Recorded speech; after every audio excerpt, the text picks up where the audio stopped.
All right. It is Thursday. We had quite a snowstorm. Not severe, but enough to make a mess again that I won't be able to get through with my walker. So I'm kind of housebound, and they got more snow predicted over the next week for sure. I'm not sure exactly what's going to happen. Um, so currently I'm homebound. Luckily, I don't have anything scheduled right away. And I just got my continuous glucose monitor, and I'm trying to learn how to use it. The doctor says to come in Monday, and somebody can come out in the parking lot and show me how to use it. It's not going to be really nice weather. I'm doing it in a parking lot. They won't let anybody in their office, period.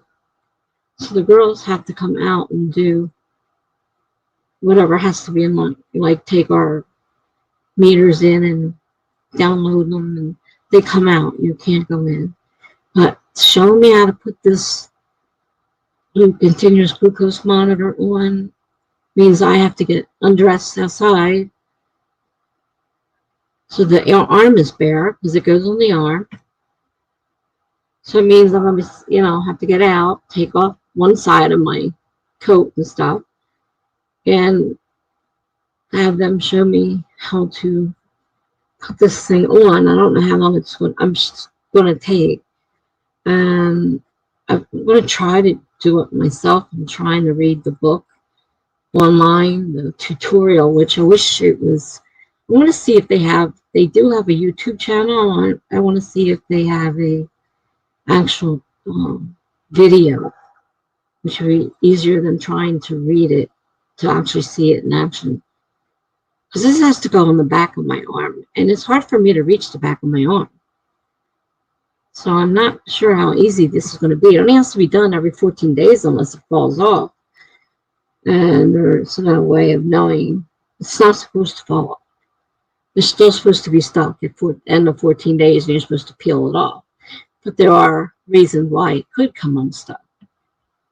So I have to keep an eye on that to make sure it's not falling off. And it can't take it into x-rays or, any of those types of testing, because they could destroy the sensor, which is going to make trying to schedule things so that it's about the time I need to take it off. So, I can take it off and then just put a new one on when I get home. It would be a pain. So, and the more I read about it, it's like I thought it was going to be continuously checking my blood, but I have to, which I guess it has to. I mean, how else is that alarm going to tell me my blood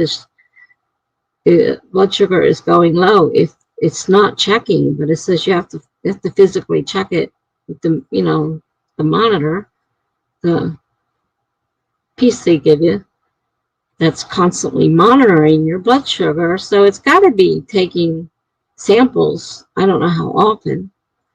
It's got a huge book to read and a lot of information on the website. Definitely not ready to put this sucker on yet. Be nice not to stick my finger 4 or 5 or 6 or whatever amount of times a day. Just hit that button and let it, do its thing. But I don't know.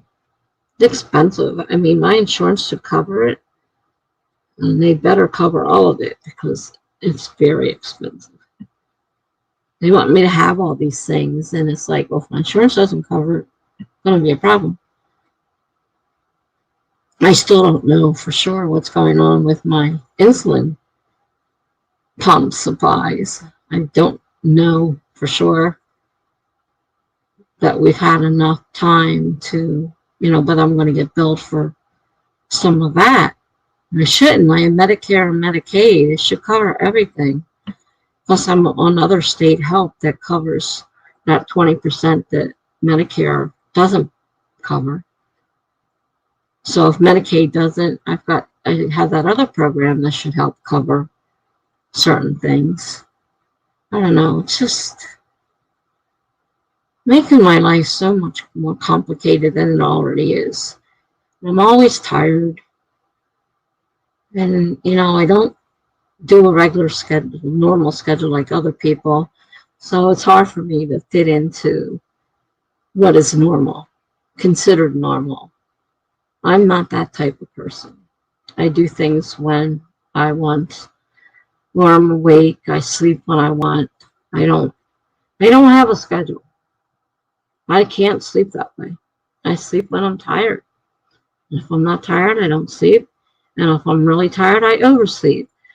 But, they want you to fit into that nice little schedule. So, I have all this reading to do. I have to figure out whether I want to try it by myself and possibly waste one whole center. Wait till Monday and hope it clears up enough I can even get out of here. I'm not sure when. They may have updated the weather. Let's see what we got. All right. I'm showing rain on Sunday. Nothing to snow on Monday. It's only 40%. It's raining the day before. That will hopefully clear up what's left. That hasn't melted away. It's not going above freezing though. So I don't know how much is going to actually melt away. And getting out there with my walker, it's problematic. So we got snow for Monday, Tuesday, a higher percentage. Snow again on Thursday and Friday. That's what I can see so far.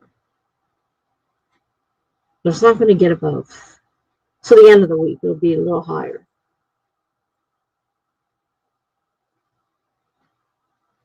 For the next couple of days, it's going to be below freezing. I don't think too much of that's going to melt till that rain comes in and it gets warmer. But I don't know when it's starting, so it may not be. Hopefully it's early enough to wash most of it away and I can get out of here Monday to go to the doctor's if I have to. And like I said, I don't want to be standing outside in nasty weather. Monday is supposed to snow. I don't know exactly when. It doesn't give me the complete update. So I got that to worry about.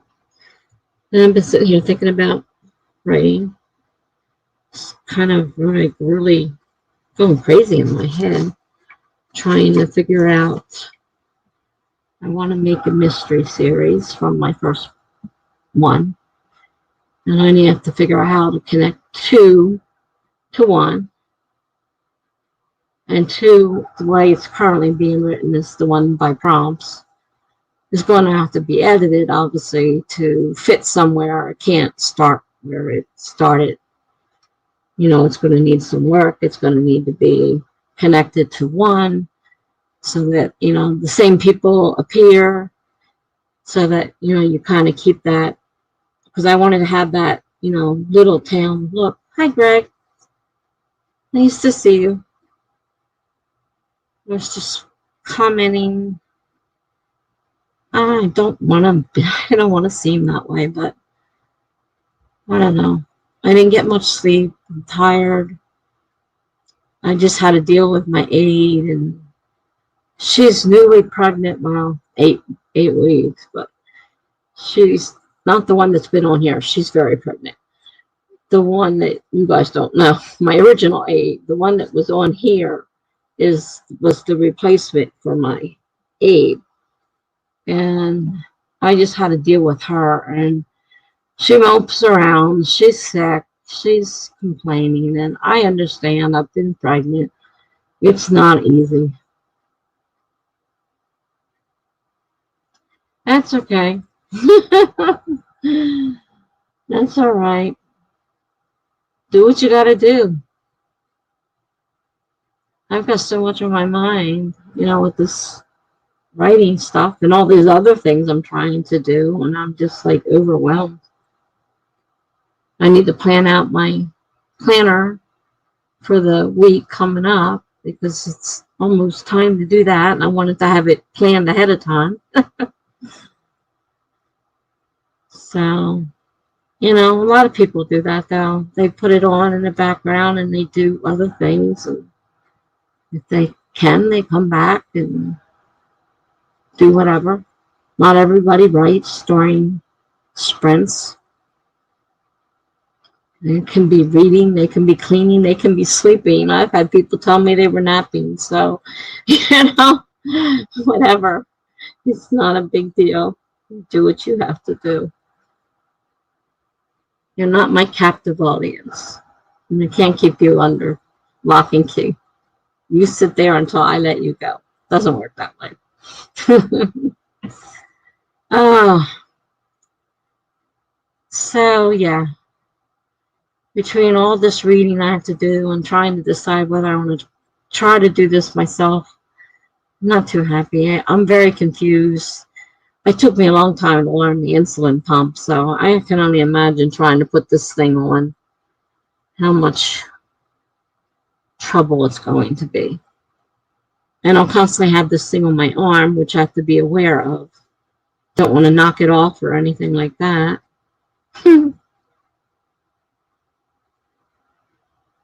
I was glad when they kept putting it off and putting it off. Well, they finally got it, and here it is. And I'm looking at it, and I'm like, oh my God, what do I do? And I called the office, and it's like, well, you can come, but we'll come out in the parking lot and show you. And I was like, great, out in the parking lot. It's cold out, by the way. It's raining and snowing. You want me to come to the parking lot to be shown how to... I hate this darn virus so much. It isn't funny. They won't let anybody in their office. You will go into the shower and wash your hair when I am ready. That will work on chapter 3 of my book. Sounds like a plan. Sounds like a plan.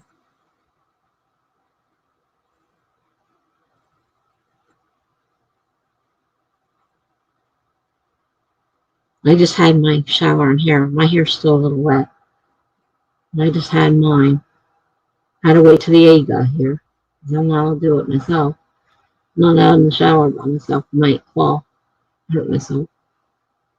Plus, I can't reach because I'm in so much pain, so I need someone.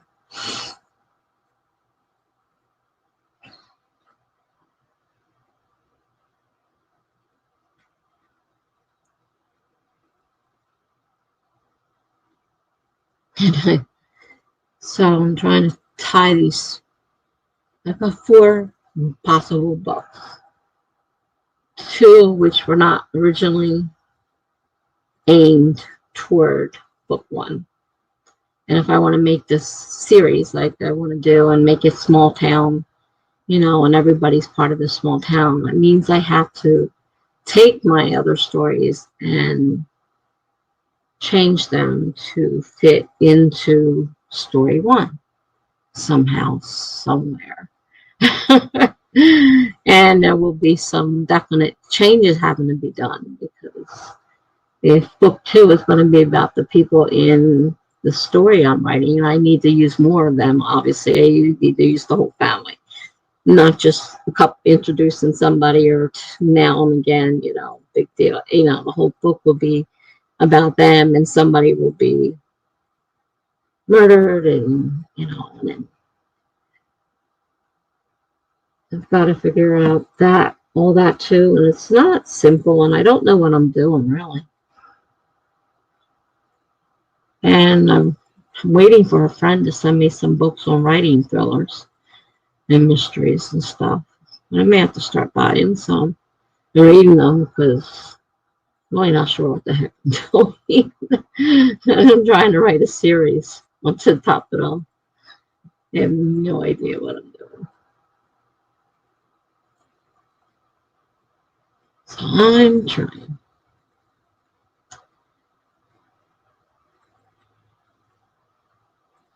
First, I got to even figure out where those other.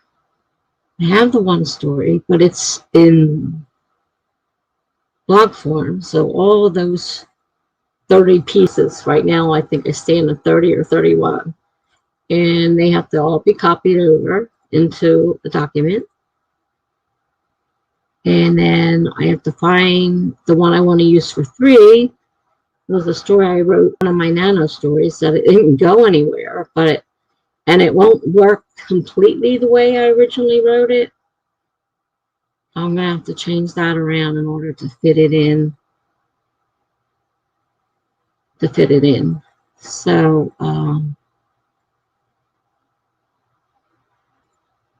I guess I really should start looking them up and see what people, and start integrating those characters as well, so they're not total strangers, each time. They'll be part of this little town I'm trying to build, and get them, integrated with each other. I think. I mean, I really don't know. And right now, I'm trying to figure out, I'm trying to plan a wedding for my second book, the one on the blog. And it's like, how can I do this without it costing a lot of money? Because I don't have a lot of money. Because when I started writing this, I didn't expect to be. I mean, the book just, it's taken off on its own. And I have to use the words that are given me. So that kind of controls what I write. So I wouldn't necessarily written it this way if I was writing it as a story from the beginning. So it's really, a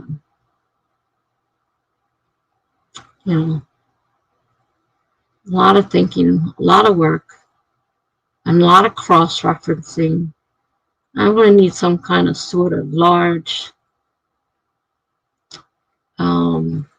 not necessarily a family tree, but something showing how all these people are interrelated, and how old the kids are at the time, and what's going on at about the same time, so that it works out. It's probably going to be a lot harder than I thought it was going to be, is what I think I'm trying to say here. So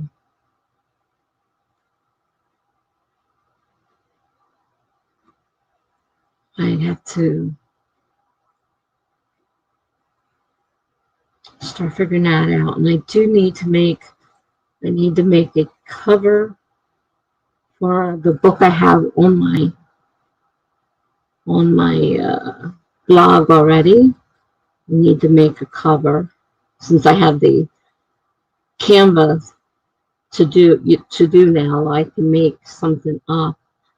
I'm going to put a cover on it, even though the story's there. It'll have I can put it out as a JPEG or whatever, and put the cover on the. Maybe I have to make it a PNG. I'm not sure. I did post it on my blog before, but I can't remember what I posted it as. So I had to create an about me. I have to do an about me, because I don't think I put the about me on that page either. So I need to add that to, and then the book will be complete on the blog. Right now it's complete, the story's there, but it's not really complete with all the stuff that you would normally have on a book. And I think, it should have everything that a book would normally have. A copyright page, a dedication. I mean, they're not in pages, though. They're all in the same document. It's just go down the document. And then you get to the links of all the chapters. And, I think that's the best way to do it with a blog. Certainly I don't want to make a page with a bunch of pages linked to it for each thing. I just want to make everything in one, and then a long line of chapters as they go up. you know, as each one goes up. And the only way I can post them is to actually post it as a post. Unless I'm going to create a page, which is a whole nother story and a whole nother way of doing things. Each chapter gets posted on the blog before it becomes part of, so it has a link so that I can link to it on the main page, which is the story. Sounds so complicated. It takes time. I mean, it's not going to, and this has 60 some chapters, just this one alone. I haven't started putting it up. I'm not ready yet. I'm still working on it. So it's not ready to go anywhere. But my first one took a while, and it was only 10 chapters. So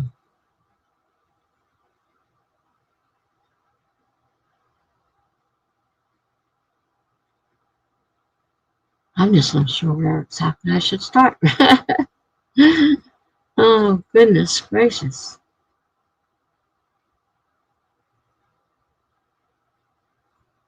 You have so much, and I got a ton of packages today because I ordered so much stuff for my planner, and I ordered stuff from my neighbor, so that came in. It's like, oh, I looked outside the door, and I'm like, oh, it's Christmas out here.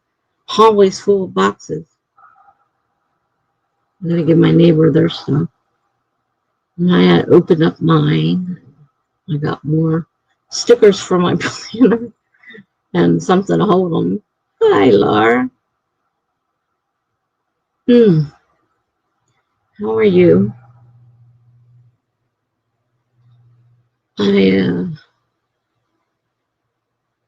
was just going over my thoughts in my mind on this series and how complicated it's going to be incorporating these other stories into this already written piece and using a couple of things that I wrote before, never did anything with, but now I can try to redo them so that they become, you know, other parts of this. So, like, part 2 is the blog post that's currently running in 31 parts or 30 parts, somewhere around there. That'll become one, but it has to be changed to fit into the story, of course. And then there's one that I did a while ago but didn't finish or do anything with, and I would have to change some things to make it fit in. But I'm trying to make it a small town mystery series. I like those small town mystery series where everybody knows everybody else. So you'd see the same people, you know, in other books. What I'm trying to do, I don't know. Really complicated. Not sure exactly what. Not exactly sure what to do. Because I don't have a lot of experience in writing mysteries anyhow. I mean, I'm trying to do this with no help whatsoever. Charlie was supposed to send me some books, and I may have to buy some. Hi, BA. How you doing? Nice to see you.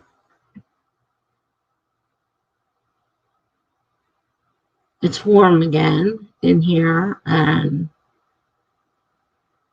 you might hear the fan. You can see it blowing things around, but you might hear the fan. I don't know how loud it is, but I need something. I need the fan on. It's just too hot. Can't take the heat. They say get out of the kitchen. Can't take the heat. Well, I stay out of the kitchen as much as possible. And this is not the kitchen now. And I got more, wait for it, planner stuff. Got more stickers. I got a carryall that I can put things in, and I got a second set of rings so I can put, well, actually I want to switch the what you did too. What, BA, what?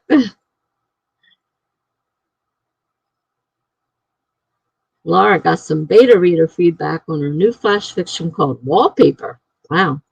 Yay, incorporating it already. It's great. Wallpaper. I can only imagine what this wallpaper is.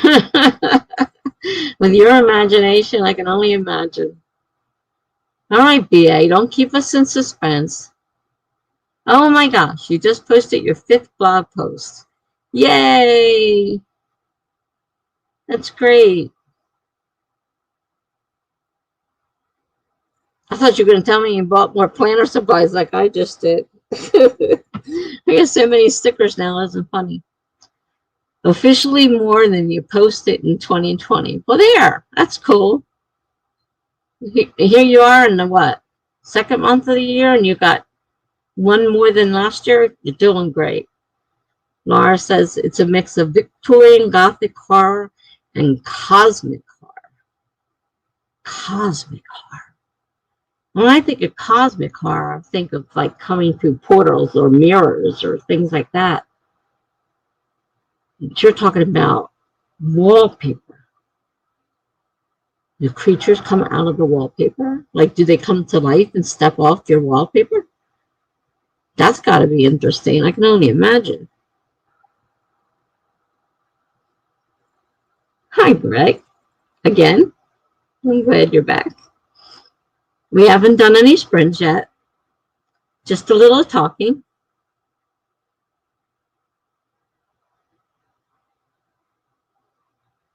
VA managed to post another blog post, which is officially one more than he posted last year. So that's a great celebration. He's trying to keep up with his things, his blog posts, finally. Greg says Laura is a big fan of Victorian Gothic. Don't mention Crimson Peak. Well, that doesn't mean anything to me. It might to her. Laura says the boy illustrated on the wallpaper peels himself from the wallpaper but leaves his eyes behind. His empty sockets hold the voids of the universe. Oh, wow, Laura. Well, I was partially right with somebody peeling themselves off the wallpaper, but they're not taking everything. Interesting. Sounds very interesting.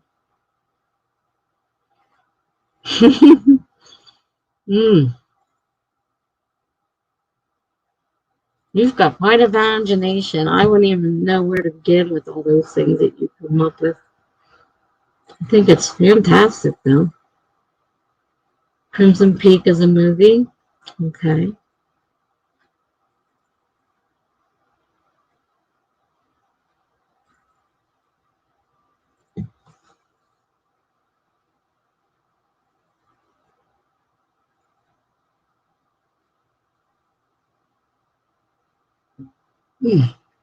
It is so hot there.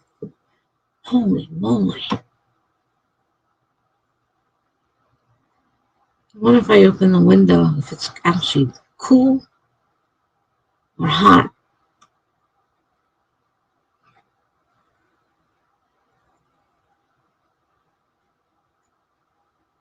Laura says dark holes now appear where his eye sockets should be. Holes that show my future. Oh, here's something. Sorry. A ray of the moon cuts through the small, clean spot on the window, illuminating his face. His ill-fitting eyes have been left behind, still painted on the surface of the wall. Dark holes now appear where his eye sockets should be. Holes to show my future. Cool.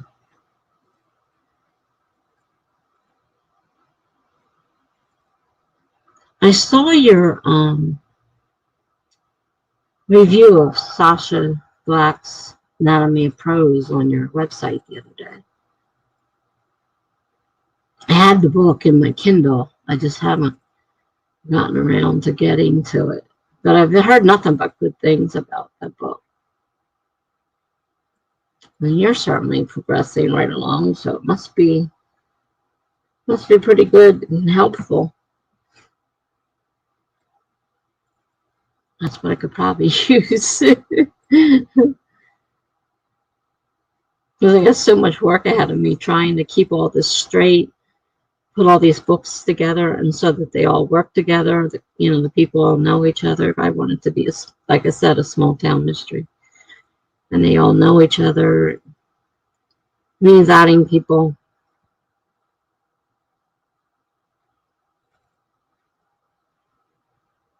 I don't know. It's going to be a lot of work, and I'm trying to plan a wedding. I'm trying to plan a very inexpensive wedding. But it has to be. Since it's a Catholic wedding, because these two are. Well, no, one is Catholic. I had to do a lot of research. He's Catholic, she's not. Can they get married in the church? Yes. She has to agree to certain things, but yes. I had to do all this research, and then there's the wedding to deal with. And then some of the things I thought of, I had to make sure if it's okay to do in a Catholic church. No, you can't. You can't do it in a Catholic church. So that changed that. So it's been a lot of research, and then trying to figure out an inexpensive reception, and it's driving me crazy. I might as well be planning my own wedding as much work as I'm putting into this. BA says, guess what else? Okay, BA, I'll bite. What else? Did you get more pens? Did you get more planner stickers? What else? Or did you redo your website again?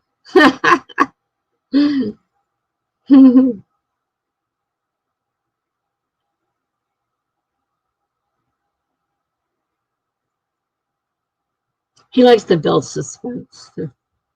He'll make us wait for it. Wait for it. It's coming. Besides, the comments are slow to begin with. Can't do much about that. I can fix, hopefully, this other issue I had, but I can't do this. Someone just got a new subscriber on the blog, and it wasn't me.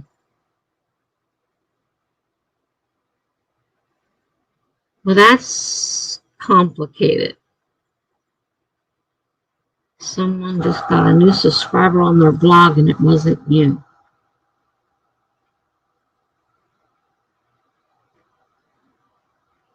Then who was it? And which someone are we talking about? Since we just talked about Laura's blog and my blog and your blog. Are we talking about your blog?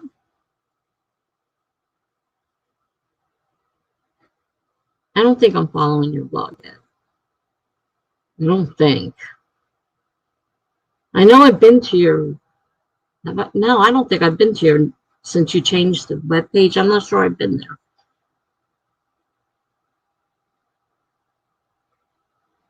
Someone might be hosting a live sprint right now.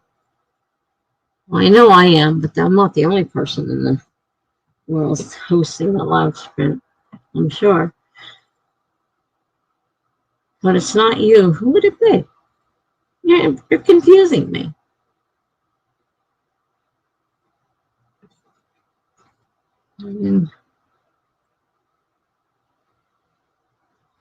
Where's my blog?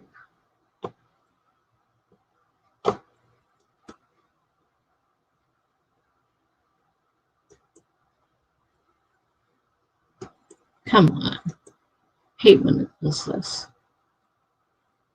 Won't let me into the messages.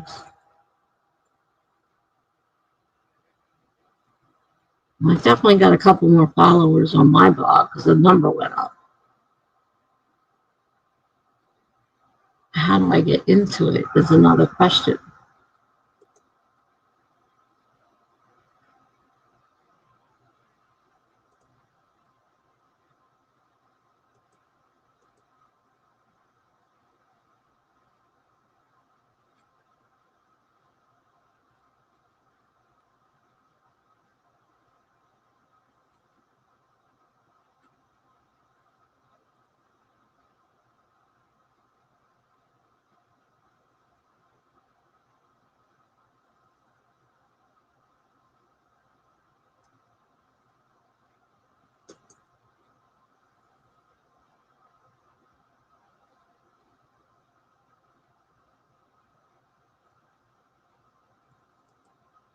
I got two. I've got two new people. Pick Me Up Poetry and Fight Against Poverty.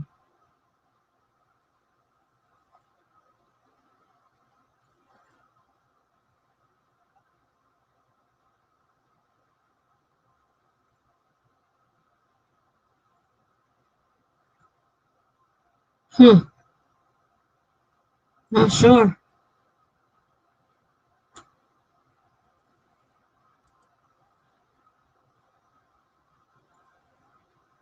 Oh, you subscribed to my blog and you did it the official Mr. P. Okay.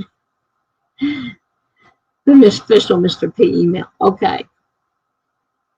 So I don't know if it didn't actually give me, or maybe it's just not, maybe it's too soon. It hasn't come through yet.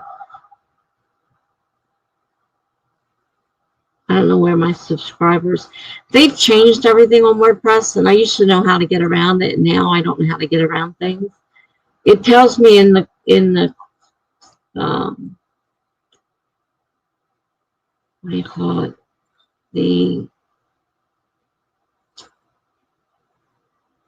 I'll get a list of different comments and stuff, and they usually put in there if there's new subscribers and how to, and give a link, and there's a link usually back to theirs.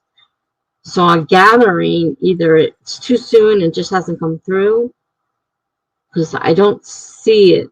How does my nose hurt? It feels as if somebody smacked me in the nose. My nose feels as if somebody bruised the whole nose. I think I would have noticed that if somebody did. Yeah, Greg, it took a long roundabout way of saying that to tell me that. But as I was saying, I haven't been able to see anything there. So I would, if you didn't tell me, I wouldn't know right now. Hopefully it will show me eventually that he subscribed.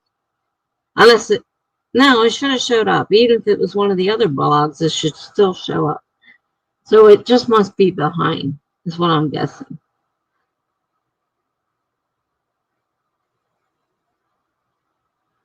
The official Mr. P email. Okay. Yeah, the official Mr. P. He used to be the official Mr. P. That was his name, and now he goes by B.A. Pescar.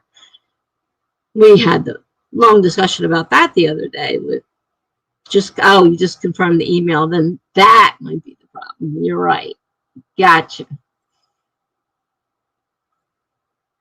That definitely might be the problem, because I was thinking, not getting anything yet.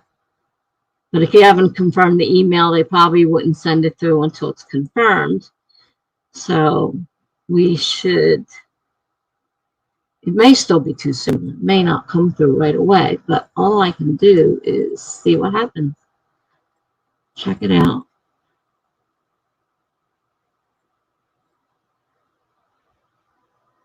Not yet. Hopefully soon.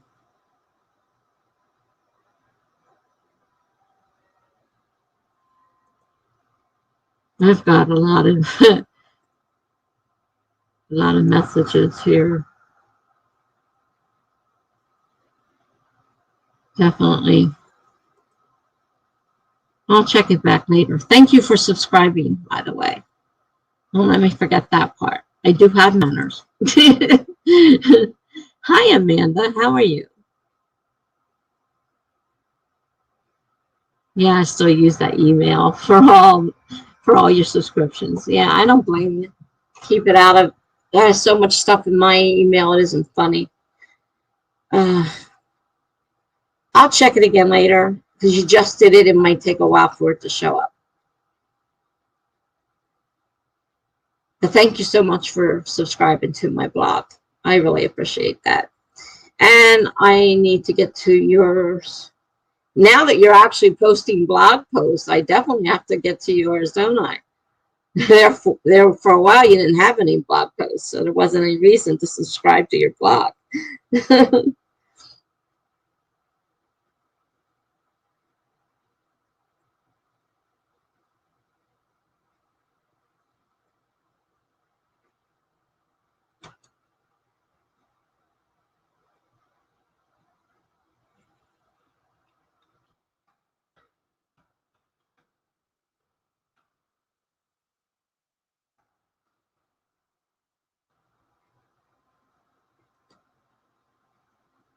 Let's see what I can. Oh, wow. It's way different from the last time I saw it.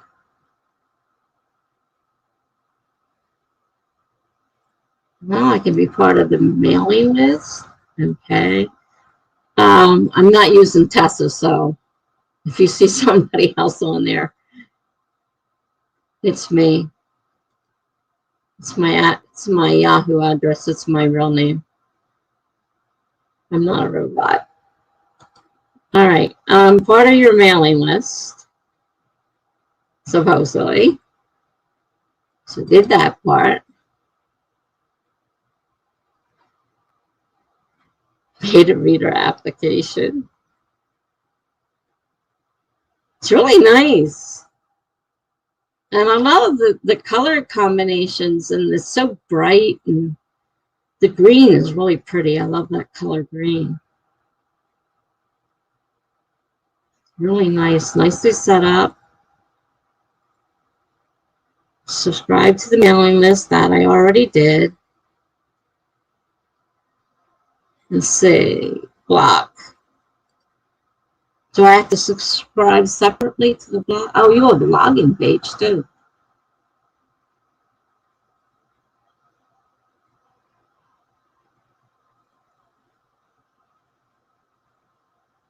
Oh, these must be Funko Pops that I've heard so much about.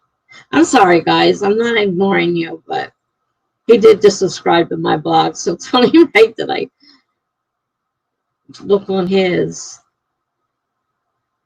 So those are Funko Pops. Wow. Way cool.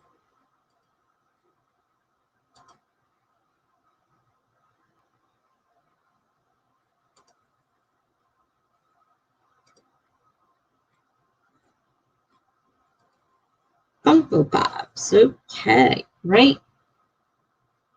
I really love it. So I don't know if I subscribe to your list. I don't know if that subscribes me to your blog. I'm not sure about that part. Amanda says I'm doing good. I got half the day off, so I got to finish editing a video. Okay, cool. Yeah, I have to plan a video. I have to plan my next plan with me on my planner. This time I'm going to be hopefully a little bit more prepared. And now that I have an Ethernet cable and things move a little faster, maybe it won't take me a day or two to edit something, because it takes hours to download and import and export and all this stuff between all the different programs. It was crazy. So I can hope that that'll help them. I think that I mean, I'm in the blog. I just click like on the different things. So, oh, Rose is here. She's lurking tonight. Hello. Nice to see you, Rose. Yeah, BA. I love that color. And I mean, normally I like blogs that, are a little more subdued, but that one is very nicely put together, and I love the color green. It's great. Perfect. I'll have to check it out a little bit more thoroughly later, but I can't I can't ignore everybody here. So I have to yes, that's them. Thank you for checking it out. I appreciate it.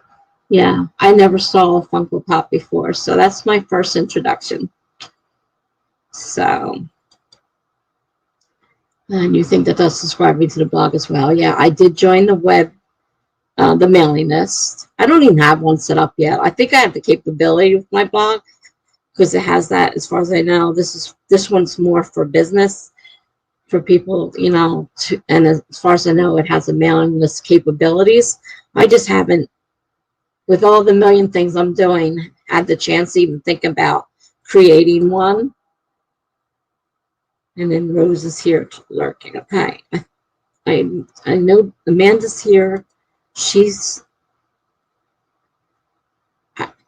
going by the way that is said. I think I gather you finished editing that video, so you're done, which is cool. All right. Well, how about we get started on a sprint, because I have a lot to do. Don't know where to start. I have a lot to do. So let's get started on a sprint. We'll do it. Is 30 minutes okay, or do I need to drop it down to 25? It's like, speak now or forever hold your peace.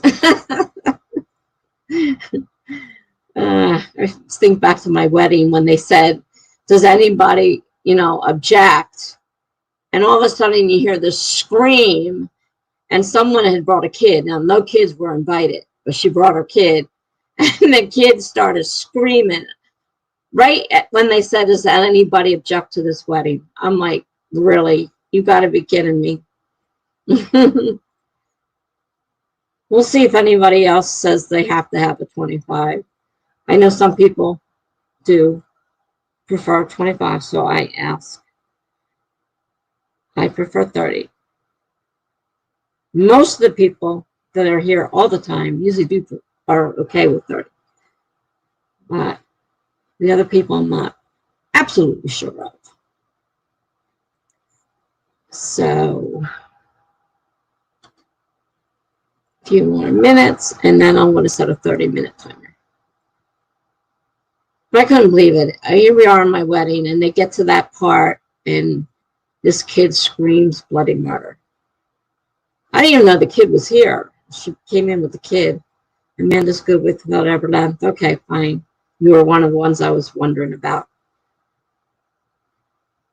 I think Rosalind's okay with it. She's lurking anyhow. I don't know what she's doing. All right, I want to set it for 30 minutes. Let me find the timer. I'm going to start it in 5, 4, 3, 2, 1, go.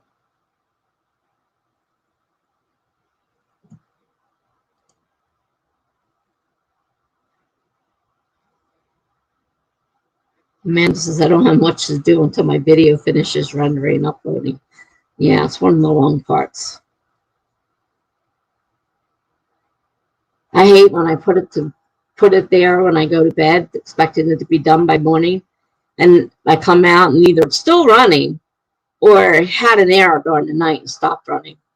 And so all that time got wasted. I thought it would be done when I got up in the morning. Surprise. Okay. Well, you can always read or something, Amanda. You know, you don't have to write. Do it, you know, whatever you want to do. I need to get working on something. I got a lot of things started and nothing done. So I'll see you guys back in 28 minutes.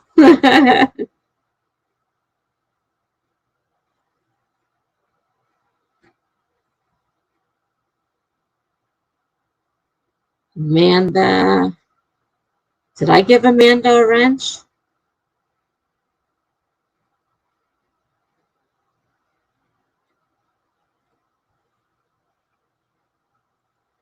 Let me see. If she doesn't have a wrench, she can't put it in there. But if she has a wrench, yes, she does. Amanda has a wrench. Amanda can put a link to her channel in the chat.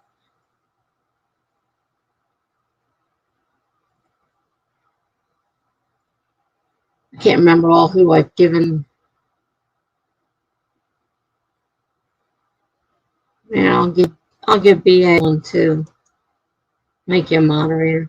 I'll give you a wrench, but yeah, you're always around. Laura has one. You have one now. You should, anyhow.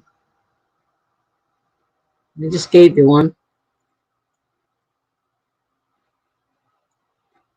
Okay. Amanda's put up her channel.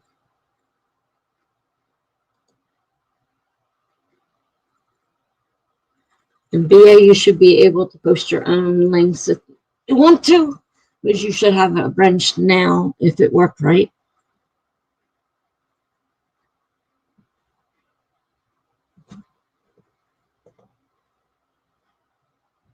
Okay. Now I'm going to get busy for a few minutes at least.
Hello, Charlie.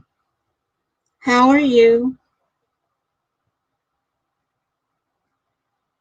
Thank you for visiting my live stream. I'm not sure. I think you may have been here before a couple times.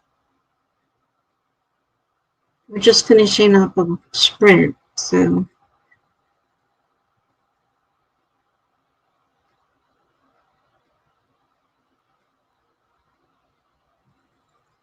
we'll end up talking for a little bit, and then we'll start another sprint. It's not a problem. It's no problem that you're late. And come and go as you have to.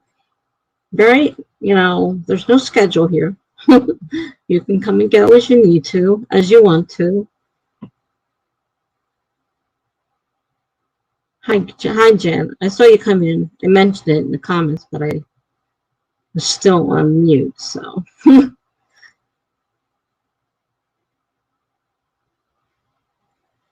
I was busy going over BA's webpage that he did with Wix and his blog, and I printed out some of his freebies. He's got page count trackers and sprint trackers, word count, a word count log, and the sprint tracker. So I printed some of them out. Not that I do a lot of, but we're coming up on time. One where we're going to start, getting prepared for NaNoWriMo again. Plus, I probably should get in the habit of keeping track of my sprints. I don't really keep track. I'm really bad like that. But I've just got I was looking at the word count log, and I really should fill one out for especially starting these new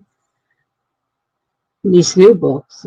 Book one is still not complete, and now I have to add some things to it to make it so it's a real real series, and I need to put some pieces in there to link book one to book two, I wanted to have that small town mystery feel. That's what I'm looking for. So, this is a made-up town in New Jersey. It doesn't exist really. I made sure I checked everything. I used the name businesses. I checked everything in New Jersey to make sure it wasn't part of New Jersey. So I don't want it to be in any way, about New Jersey. I just want to use New Jersey as the location, but it's all fictional. And I live in Jersey, so. And I kind of, started it obviously around the ocean. If I use the word Atlantic Ocean, obviously I'm not going to change the ocean. The ocean exists, it's real. But, most of the story is fictional. But if I mention the Atlantic Ocean, I'm not going to change that. So let me take this timer off. All righty. So, how did everybody do during that sprint? I see Greg got the book. I know I've been recommended by several people to read it, and I do have it. I just haven't started it yet. It's kind of exciting after hearing so many good reviews. And now seeing that you got the book, I feel like I really want to dive into it, really dive into it. Especially now I'm feeling a little lost trying to do all this stuff with the series and figure out what I'm doing. I'm not real comfortable with the genre. And I've never written novels before. This is like, that the one I just did was my first real novel. I wrote longish short stories, basically, because I rarely would make 50,000 in NaNoWriMo. I did this last time. I think I may have done it one other time. But for the most part, I really don't do so well when it comes to writing 50,000 words. Especially not in a 30-day time span. All right, so let's see what we've got here. Amanda got herself a cup of tea. That sounds really good. May have to consider that. BA says to me, thank you for the comment on my blog post. I am trying to figure out how to comment back. Aha. Well, I don't know. I had a hard time figuring out how I was able to comment. I didn't know how to comment. It just said there were no comments. I'm like, well, I want to leave a comment, but nothing was clickable. And I eventually had to sign in to your website. So I had to log in using my Google account in order to comment on it. So how you comment back, I'm not sure. Got me there. Amanda says 20 minutes left to render. Oh man, that's the hard part, waiting for it. Jen says that sounds great. It's storming here. Well, yesterday we had more snow on top of the snow we already had. And the biggest problem for me is getting a walker over icy, snowy ground is dangerous, sometimes more so than just trying to make the walk by myself. Trying to push that walker over that uneven, slippery ground was a little dangerous. So I don't know. The next time I have to go out is Monday, and they're predicting rain on Sunday, so and a little bit warmer temperature. So they may get rid of what's out there now, maybe, but then we're going to have more snow come in afterwards. And they want me to go to the office. I can't come in. Go to the office to learn how to put my continuous glucose monitor on, which means standing outside in the weather, whatever it happens to be, while I take off that side of my coat and expose my arm for them to show me how to put the continuous glucose monitor sensor on. I'm not so sure that's going to happen on Monday. So if I can't figure it out from the website or YouTube, maybe having a tutorial, an actual tutorial showing it, I don't know. Maybe waiting for a while, because I don't like the idea, that I have to go stand outside in the parking lot, take my coat off in this weather. It's not nice. Amanda says to Jen, here too, it's a snowstorm for the next 3 to 4 days. We'll be getting over a foot. Oh, we didn't get that much, thank God. We got enough to be annoying, but we didn't get that much.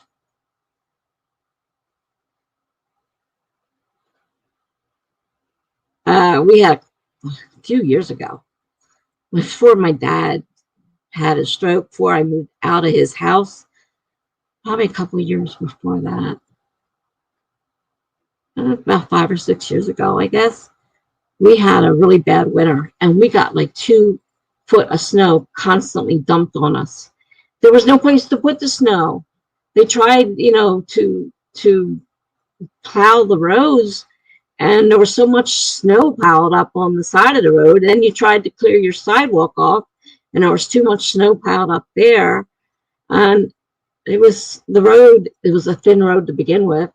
You could barely fit 2 cars going side by side if nobody was parked. If there's somebody parked on the side of the road, which we all parked on the road, meant that only 1 car at a time could go. And then if you had the snowplow come along, they either plowed your car in and you were under 6 to 8 feet of snow, and you try to dig it out, or you just didn't move your car. Or if you moved it and, like, say, took it out of the way for a little while, then you were trying to figure out, where to park it once you move it. We had that was a bad year, but it hasn't been that bad for a while. We don't usually, like the last couple of years, we haven't had barely anything but an inch or 2 here and there. No big deal. So this year we're getting more snow than normal. Jen said it's just raining here because I'm a California baby. Well, you're lucky. I mean, I'd much rather have rain than this icy, snowy nonsense that we're getting. And I'm not sure where Amanda is, but obviously she's getting a lot of snow. So it's going to be, kind of rough on the roads. We got at least 4 snowstorms in the days that I can see. Like they give me on my phone, gives me a little, you know, quick glance ahead of the, about 7 days or so. And it'll say, snow, snow, snow, snow. And I'm like, great, great, great. I don't know how much snow, or whatever. I won't know. But we've already got more snow than we've had in the last 2 years combined. And it's still piling up out there. And we just had another one yesterday. So it was a mess. Definitely was a mess. Jen said the bus ride home was interesting. I didn't nap today.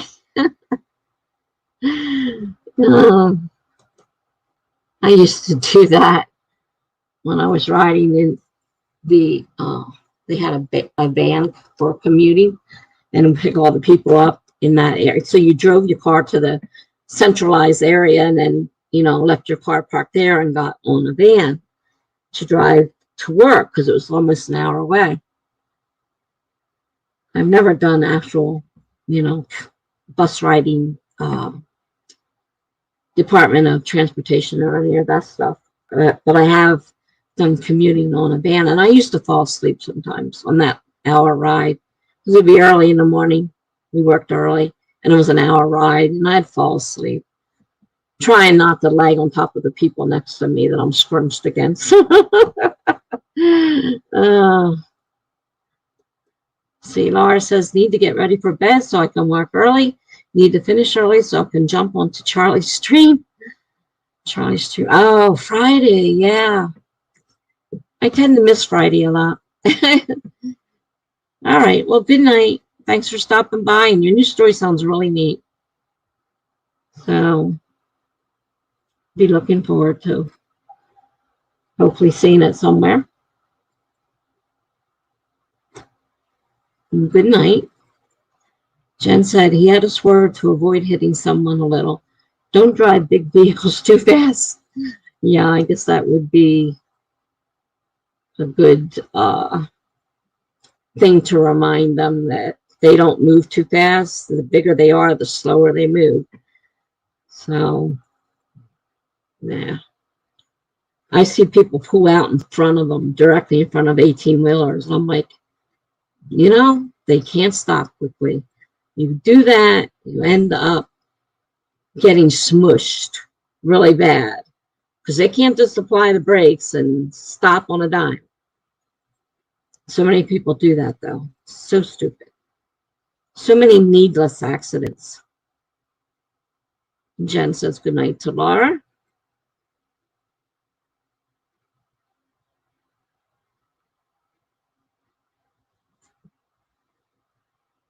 Yeah, Charlie does fan fiction on Friday nights.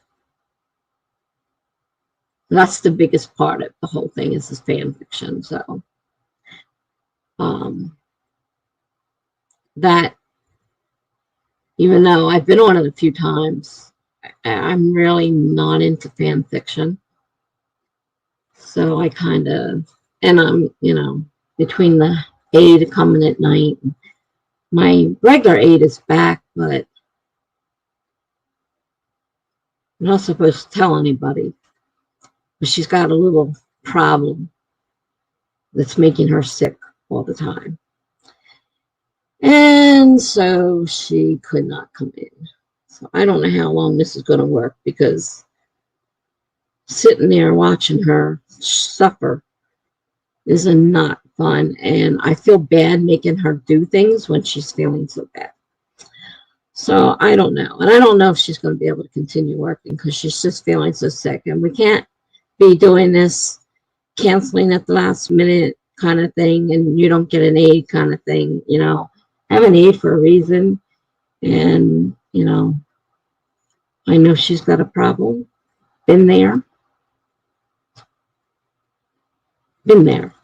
3 times. Worked through them. I even worked through 2 of my kids. So, I know it's not easy, but life goes on, whether you feel sick or not. So you got to make a decision. You're going to work, you take it off. But I can't be doing this. You call me at the last minute and say, I don't feel good, I'm not coming. I'm counting on you to be there for me. So it's a little awkward right now because I feel really weird. Because I really feel weird making her do things when she feels so sick and she's tired. And I understand all this, but she's supposed to be doing certain things and she hasn't been. And now I understand partly why, but still, if you're going to continue working, you got to be able to do your job. So we'll see where this goes. See, oh God, I forgot her name. Jocelyn, who's been coming in, is further along. She doesn't have the same problem. She stops by my sprints every now and then. I said, aren't they all nice people? It doesn't matter you're not a writer. They're nice to you. Don't worry about it. You want to come by and say hello? Come on by. So, yeah, it's going to take some getting used to with the situation the way it is right now and whether or not she can continue working. So,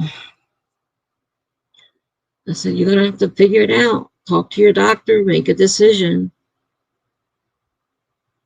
It's not fair for me to have to wait to the last minute to find out, oh, well, she's not coming, so you got to take care of everything that she would have taken care of. The mandatory stuff like feeding myself and stuff like that. I mean, she cooks me a meal and she gets here. She has to help me bathe. I'm not allowed to do it myself because it's too dangerous getting in and out of the bathtub in my position.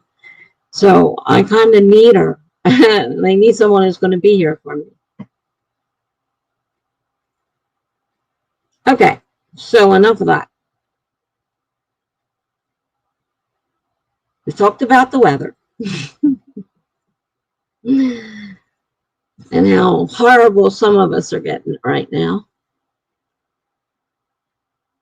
I don't know if anybody got much writing done on that last, because we had a few people coming in. Laura left. Amanda's trying to do a video. So we'll do another sprint. Jen's new here, so she probably didn't do anything too much in that last sprint either, because I know she popped in near the end. I spent most of my last blog answering comments on my blog and visiting BA Passcar's blog and making comments and printing out some of the free stuff he's got available on there. Trackers and stuff like that. They can, because I probably should start tracking the words I'm writing. I haven't been doing a very good job of that. So he has some nice little free, printouts that you can print out. So I did that. I've been slowly reading through the book on my continuous glucose monitor, trying to see if I want to try this on my own or try to go to the doctor's and stand in the wet parking lot in the cold and get shown how to put it on. I'm not sure what I want to do with that. I'll have to wait to see what the weather's like on Monday, whether or not I'm going to try that. And then I've been thinking all day about this story series that I want to write and how I'm going to have to link it together, and it will require some changes to what I've already written in certain cases, because they weren't written to be series and they weren't written for the area that I'm currently writing for. I mean, it means coming up with some different stuff. But I need to do some like outlining. I need to do it's kind of like a family tree. The linking the different people together and, trying to keep them, in families and how they link together, where their link is so that I know for my story and whatnot. So that's taking up a lot of my time right now. And the long blog post story I'm writing, which is actually book 2, they're getting married and I'm trying to plan a wedding. Man, I have to literally almost plan a wedding in order to be part of my story. And there's a lot of rules in the Catholic Church, and they're, strict Catholic. They're strictly Catholic. And so I need to check the rules because churches, Protestant churches, do things differently than Catholic churches. So, been doing a lot of research. Okay, so would we like to do another sprint? Everybody ready?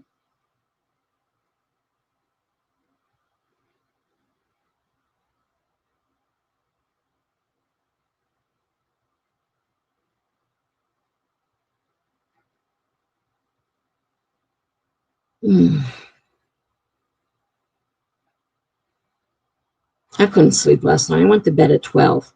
Unusual for me. And I could not go to sleep.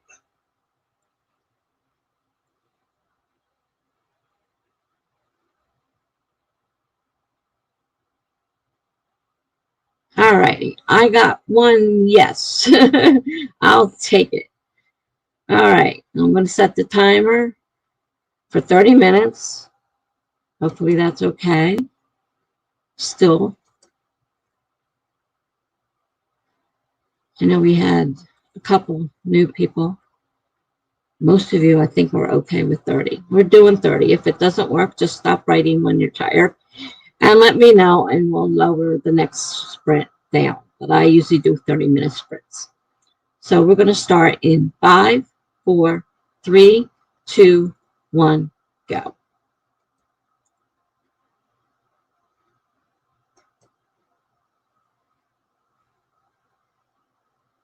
Amanda says, hopefully one more sprint will get my video uploaded. There's 3 minutes left to render. Okay, cool. And then I can make a thumbnail. Great. You're moving right along.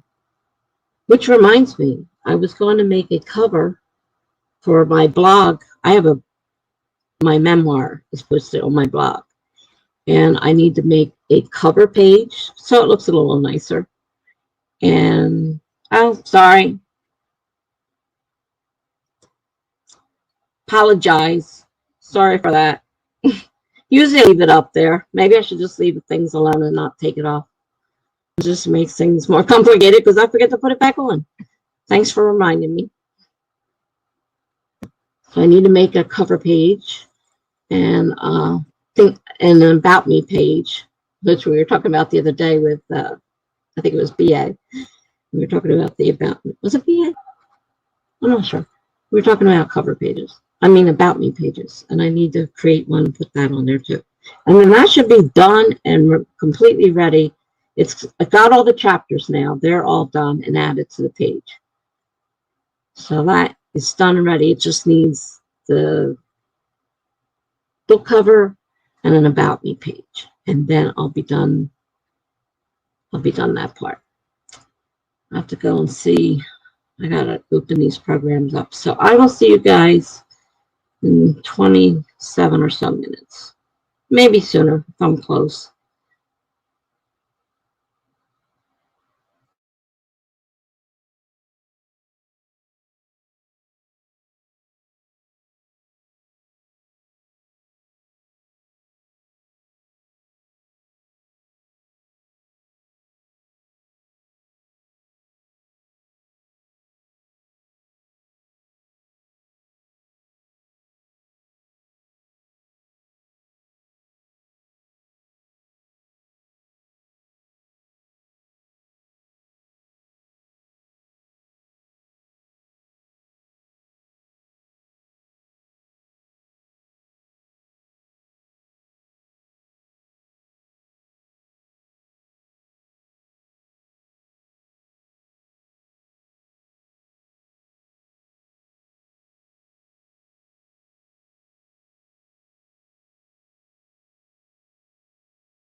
Alrighty, that went fast.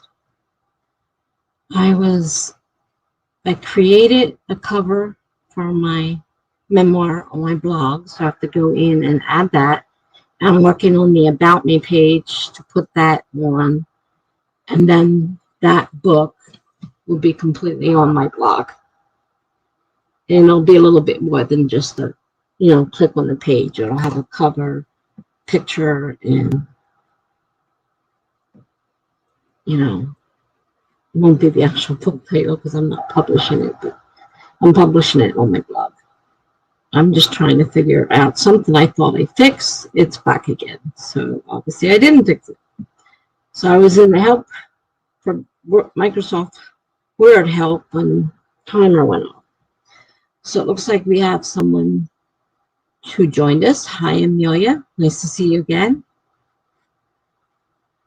And let's see. Try to base your stories in the realm of possibility, even though it's a superhero story.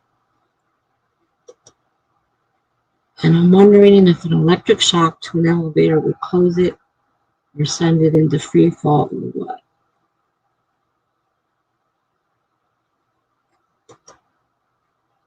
Haven't done any research yet. Greg replies, not sure what you mean with an electric shock. Maybe you mean short circuit? I am sure modern elevators are built with security features so they don't fall. I would hope so. I live in a building with a elevator. Of course, it's not a modern elevator. This building's been here a long time. I don't know how modern the elevator is, but I would hate to think about it short-circuiting and free falling. I'm only on the sixth floor, but 6 floors would do a pretty good hurting on you. Amelia says yes, short circuit. And she says, brainstorming ideas for a fight scene where my main character is producing static shocks and can't control his powers yet. Well,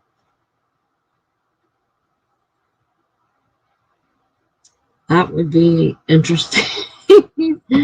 Producing static shocks and can't control his powers.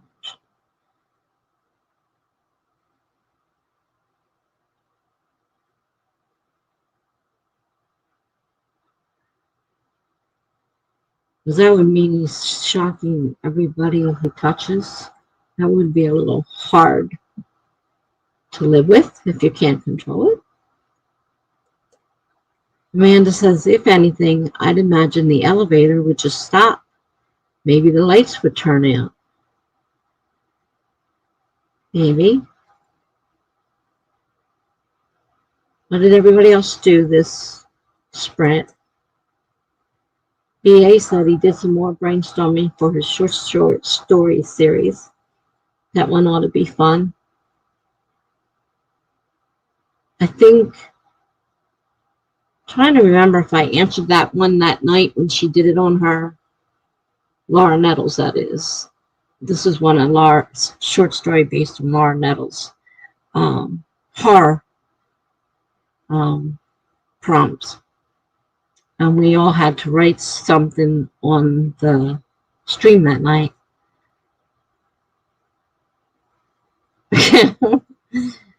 So we all did, I think, little versions of that, but it sounds pretty interesting what you've got planned.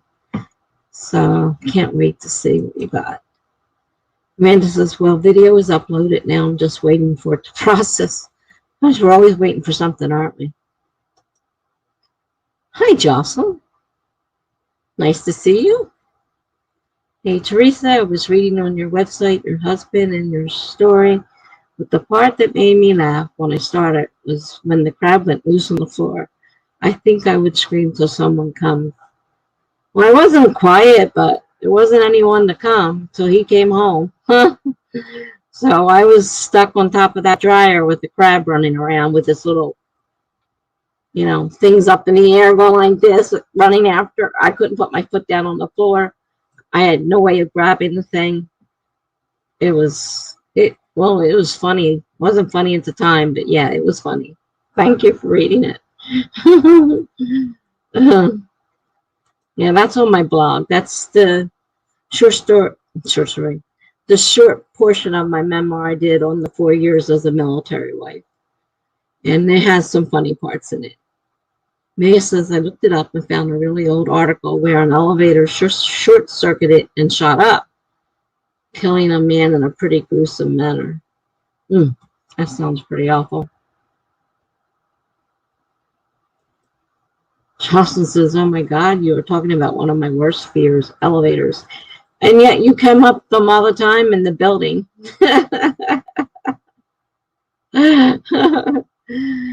Jen says, I read your memoir too. Oh, thank you, Jen. Soon it's going to have a cover and my About Me part. And you enjoyed it. Well, thank you. Thinking about reading it out loud. I've seen other people read things out loud. And like I said, I've been told that I put a little more into it when I read it. Maybe I'll read it, and read it out loud. It is pretty funny in spots. It was one of the better parts of my life. And I kind of like the military setting. It was pretty interesting.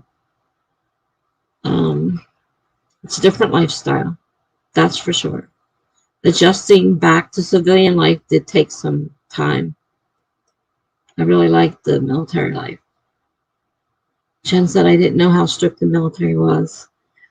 Well, I can't speak about what it's like now, 40 years later, though I assume it's a little bit, not as strict, but it is the military, and they're strict for reasons, So there were a lot of things that we had to endure because of being a military, and I couldn't, I still can't. I can't stand people who think they're better than everybody else just because they happen to be an officer in the thing. Like, that doesn't make you any better than me. I don't get that. Amelia says sorry to Jocelyn. Jocelyn says, yeah, I hate them. I always think about getting stuck. Oh, or the falling. It's scary. No good to think about. I do too. I'm terrified. I'm claustrophobic too. But now I live in a building with elevators. I don't have a choice. It's like I have to go up and down in them. So yeah, and they do stop. The people do get stuck in, so it is scary. But nobody's dropped, and they haven't had any of that kind of problem. That has not happened. Amelia, it's okay. No need to apologize. She's laughing. And you can't go around censoring everything you say because somebody might be, have a reaction to it, because we all have our fears and we just have to deal with it, not much you can do about it. Bea says, listen, y'all, I got stuck in an elevator when I was in high school. Me and 8 other of my teammates. It was at a science Olympiad competition.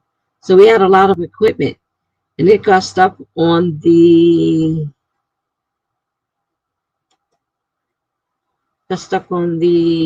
there it is. I was like, where is it? Second floor. We dropped down to the first floor. It was not fun. Oh, wow, you actually dropped? Oh, God. One floor. Bad enough. Still, wow. And then I have to go back up here. Austin says they didn't know either. There's a lot of rules. Is it still like that? I'm not in the military anymore, associated in any way with it, but my grandson just got out, and I didn't question him too much about what it's like, but I can't see too many of the rules changing. But some of them were really pretty stupid. They had some pretty stupid ones, believe me. And Jocelyn says, oh my God, BA Passport. Oh my God, I can't imagine. I can't either. And so I'm going to stop thinking about it. I don't want to experience that. I'm terrified every time I get on it that I'm going to get stuck on it. It's like, do I have my cell phone on me? I'm going to have to call somebody and let me out of here.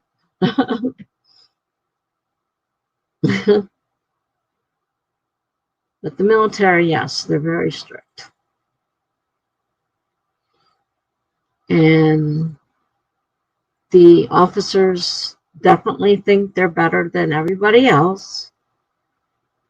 You know, that's saying, you know, you put your pants on one leg at a time, just like I do. Well, they think they're special. And there were a couple instances in there where, you know, I was expected to do something because I was a military wife. I wasn't even an enlisted man. It was worse. I was the wife of an enlisted man. So I was even lower than pond scum. I mean, the enlisted already pond scum. And I was even lower than pond scum. So, yeah, the military, there were a lot of terrible situations with that. Jen says we have elevators at work that act up sometimes. I've never been stuck in one, but it's a scary thought. Yeah, I know people here who have been stuck in it. One night, both of them shut down, and we couldn't go up or down at all unless you wanted to climb. And of course, I can't even climb a few stairs, let alone 6 floors of them. So the night before, they both shut down. We were downstairs, and we had to sit there for hours. And then the next day it shut down. I had to leave. And I'm like, I can't go anywhere. Both elevators are down. So I had to wait till they got them back up before I could leave. So yeah, it does happen, unfortunately. Jocelyn says, wow. BA says it opened up after we dropped. So we told campus officials about it. Another team was getting on it as we was going out to our first events. I told them they did not want to get on there, and they did. It did the same thing to them. The college campus shut it down after that. So it took 2 times before they would shut it down. That figures. And Millie says, oh my God, I just video called my tech-savvy friend to help me figure out my Chromebook issues, and the solution was hold the power button for 10 more seconds than I normally do. Oh, that's a good one. I mean, it's great that you could fix it so easy, but that's funny. Hold this power button for 10 more seconds. Oh my goodness. Who would have thought, right? Well, maybe it's somebody to call and have them help you. That's good.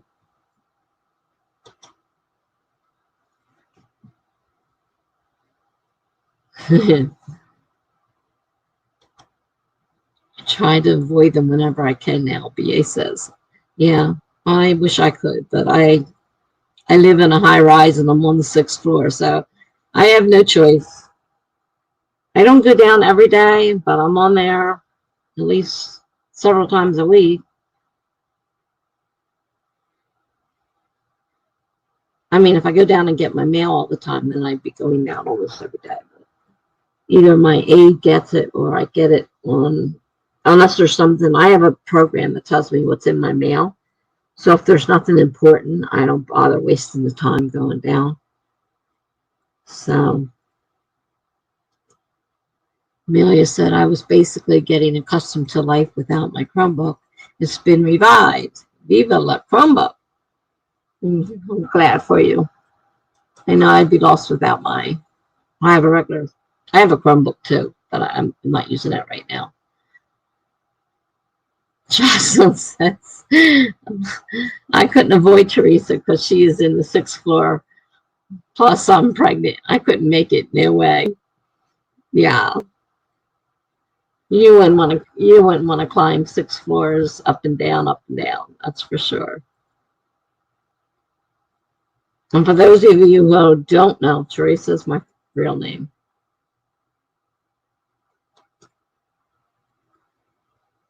Jocelyn says, I like Chromebooks. My sister has one pretty cool.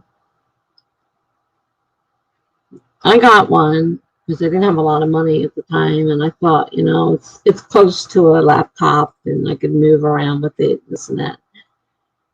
But I didn't adjust very well. I like my laptop. I mean, I like my desktop better. I'm not really a laptop type of person. The other week when I had a quick switch to Chromebook to see if I could stream, because I couldn't stream on here, things were going cuckoo, and I dragged out my Chromebook, and I'm like, oh, God, I hate this thing. And then I couldn't remember the password, so I'm going through my thing trying to find the password to open it.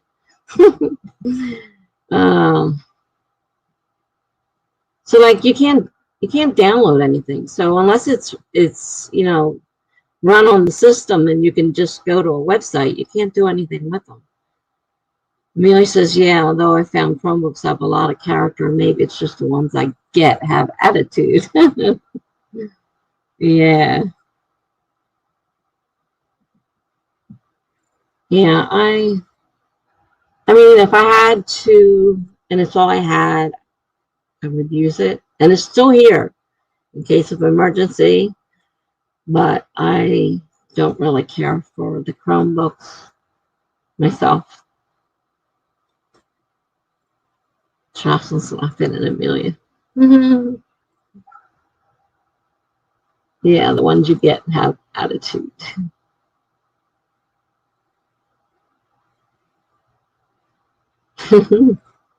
It's funny. Well, I got the book cover done. It's nothing fancy. It's black and white. What do they call it? Grayscale. And it's just a figure of a guy and a girl holding hands. You can't really see, you know. It's not me. It's somebody else. So the less you can see other features, the better off you are. I just wanted something kind of romantic because, you know, it's about marriage and whatnot.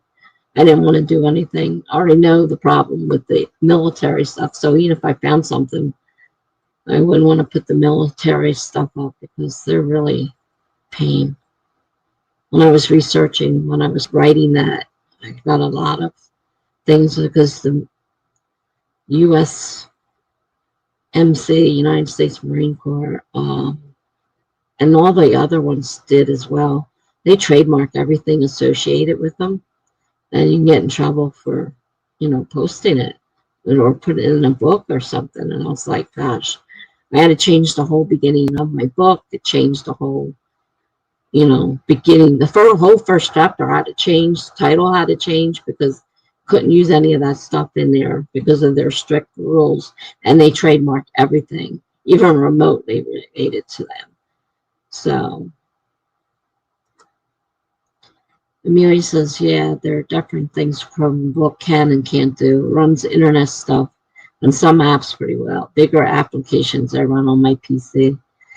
Yeah, I hated the fact that I couldn't download anything. So like I couldn't have Word.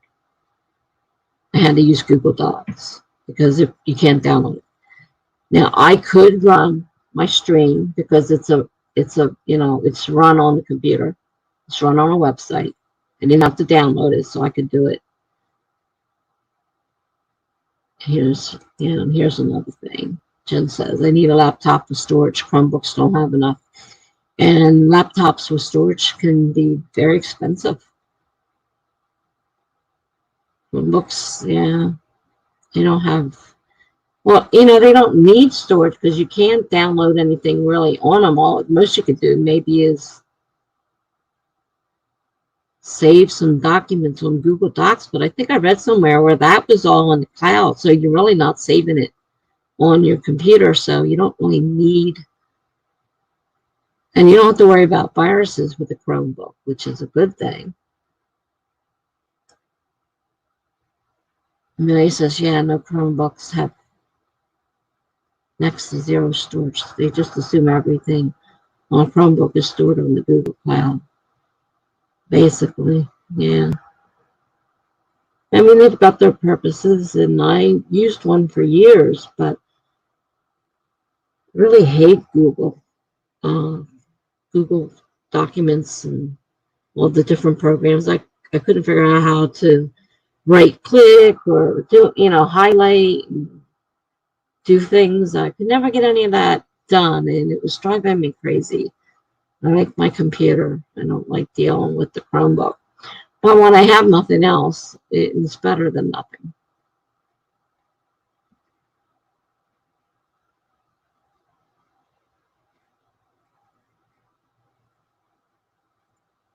Well, it depends on what it is as far as downloading stuff. Very little that you can actually download, like, say, certain things you can. If it's a web-based application, you can use it. That's not a problem. But otherwise, it's a problem. Amanda says the video is finally up. Yay, Amanda. That's great. I know how long that can take. And I hope with this new Ethernet cable, things are moving faster. I hope I can get some faster rendering time. Just waiting for them to go from, all the different steps you go through with putting together a video and editing and everything. It takes forever. So I'm hoping this cable now will work a little faster. So good you got the video finally up. Jen says my laptop is old now, but she keeps going. Knock on wood. Yeah, really. Mary said, yeah, Google Docs and Friends have a learning curve and a few things I still haven't figured out how to do. But I find it pretty easy, and you don't need to worry about saving. Well, my Word has autosave, so it's on autosave. BA says I have 2 external hard drives and getting ready to get another one. I basically have software only on my laptop. Everything else goes to the hard drives. Well, I now have a hard drive, external hard drive, because I thought I was going to need it to transfer from my other computer to this one. But I found out as soon as I signed into OneDrive on this computer, the new one, all my information was there because it was all saved on OneDrive. So and that's a cloud drive too. So it transferred everything over. So I didn't have to. I went and bought that hard drive to, copy everything on it. And I really didn't need it because it was saved on OneDrive. But I didn't know that. I learned something new. Jen says to BA, that's smart. And Amanda says, now I get to plan a new video. Laugh out loud. Yeah. So I had to get ready before. Last time I was trying to do the plan with me, and I was doing it. I started the video on the day of Sunday, which is the first of the week. And by the time I finished doing it all and went through the whole thing of editing and getting the whole thing done, I was a couple of days later, and I'm like, oh man, it took all this time. So now I need to plan ahead of time before and get it ready and maybe even video it starting before Sunday. So that by the time Sunday rolls around, I can have it edited and ready to go up. So yeah, there is definitely a good idea to plan ahead. BA says to Jen Mooney, it helps it run faster. One of my co-workers told me about it, and it has changed my life. Yeah, because you're not slowing it down with all that data and pictures and everything else that you might normally have on there. Definitely. Jen says, oh, mine can be so slow. Charlie Dorset is happy as all get out because her husband got her a new laptop, and she said it has everything in it. It's super fast. You just fly through everything. Hi, Blue. How are you? Haven't gotten back. I know you added another day or so, but I haven't gotten back. Been kind of sleeping all day, and my 8 comes at night. And then I'm either doing my own free live stream, or I'm doing something. Oh, I don't have enough time. There's not enough hours in a day. Blue says to Jen, guess what I got in the mail? Oh, we had this conversation earlier with somebody else. Amelia says hi to Blue. Jen says hi to Blue. How are you? Blue says to Amelia, hey friend. So tell us the big news. Jen says, oh no, I'm embarrassed. Oh, I just remembered.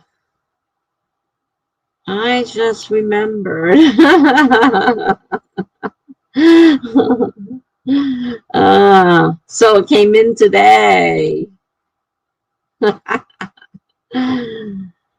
Cool. I started it the other day.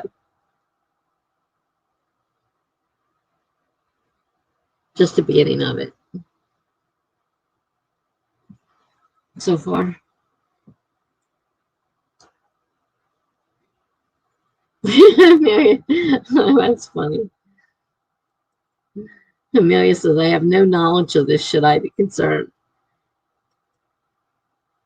Blue says, I'm going to promo it on the stream next week. Oh, Jen, she's going to promo it.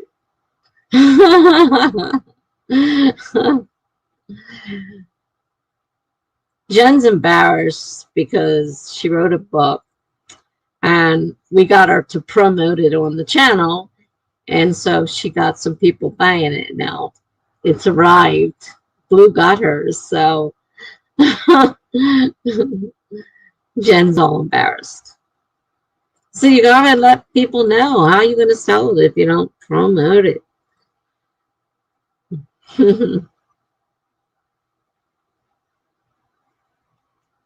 Jen says, dear God, I can't listen since I'm at work. Amelia's laughing. BA says Jen has a book. Secrets are no fun. Yeah, she has a book and she's been keeping it a secret. So a couple nights we promoted on the stream and a couple people bought it. And she's embarrassed now. How did I not know this? BA says. Well, my guess would be you weren't on the live stream at the particular time that it was done.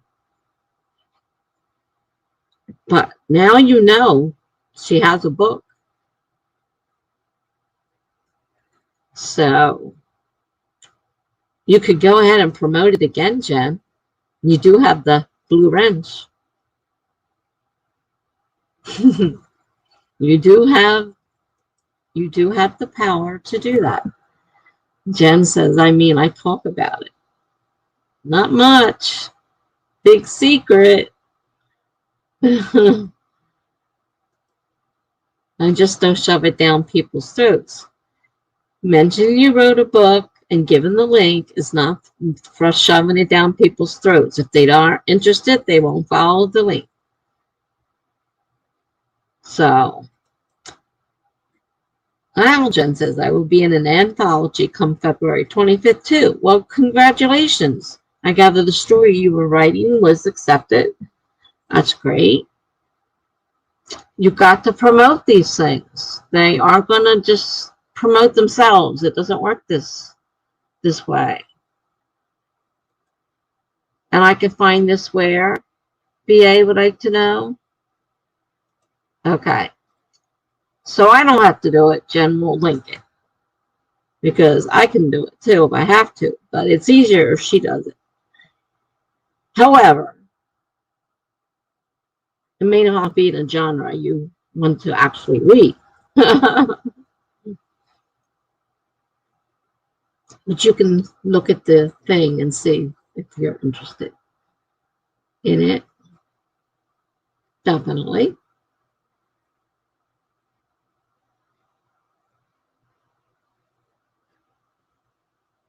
Okay. Yeah, Laura does them all the time too. I'm not sure. Blue asks Jen, I'm looking to try to get into an anthology and any tips on finding one. Um, I know Laura does a lot of them, though hers, of course, are horror anthologies, so you wouldn't probably want to go for them unless you happen to be writing horror. BA says that's what we are here for, Authortubers supporting Authortubers. Exactly. We try to get her to understand that, but she gets embarrassed. And we do support each other. So Jen's put the link in for her book. Jen said, I came across it on Facebook somehow and jumped in. The anthology, I assume you're talking about. Okay. Yeah, I don't know. If Laura's still here, we could ask her how she finds them. I know she enters a lot of anthologies. I've never really, I mean, I think you would look under anthologies and see what comes up. Blue says, nice. I've been keeping an eye out for a duo trope very casually.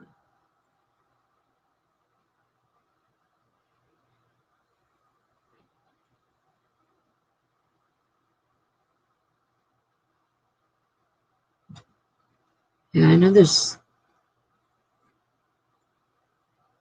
The shame Laura's already gone because she might be able to give you guys some idea on how to go about finding anthologies. What she does, because she's always entering them.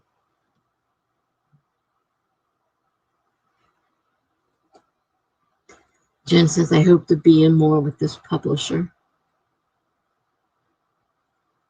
All right, time to sprint again. I agree. So let's set up another sprint. I need something to eat. In fact, I think my blood sugar is dropping. So I better go check it. Anyhow, so let me get this timer going.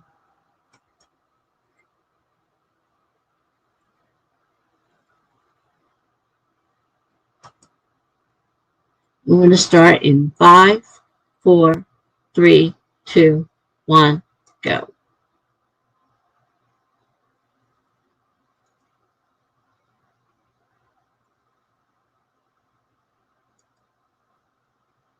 Yeah, I need to definitely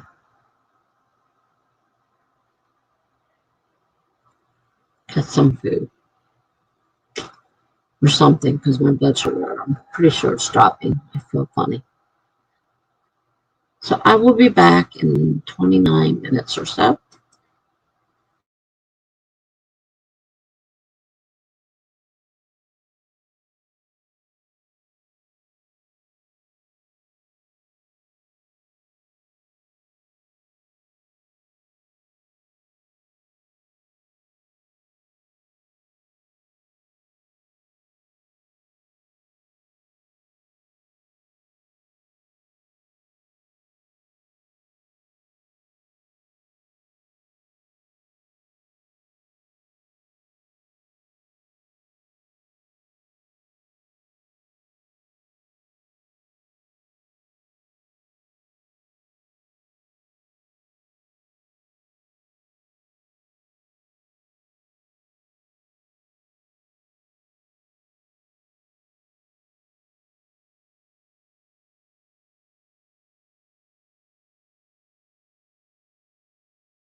I almost missed that one. I couldn't find the timer. There's so much open up top, I couldn't find the timer. Like, which one is it? Because he's banging in my ear. Sorry about that. Took me so long to get it off. Let's see. Charlie had to leave. Thank you so much for the spin, but I have to go now. Thank you so much. Have a great night. Well, thank you for coming. Hope to see you back sometime soon. And if I missed you, have a great night. I'm not sure whether you still saw this or not. You may not have.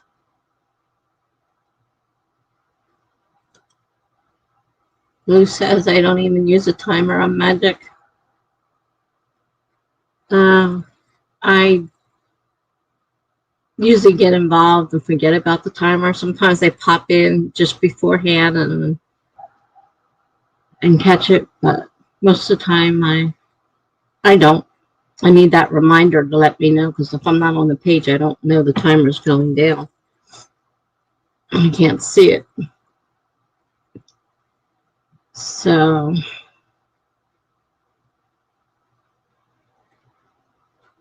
I find the ones like yours that put that little scrolling thing with the time of start and time of end with using 2 numbers and a colon, I find awkward.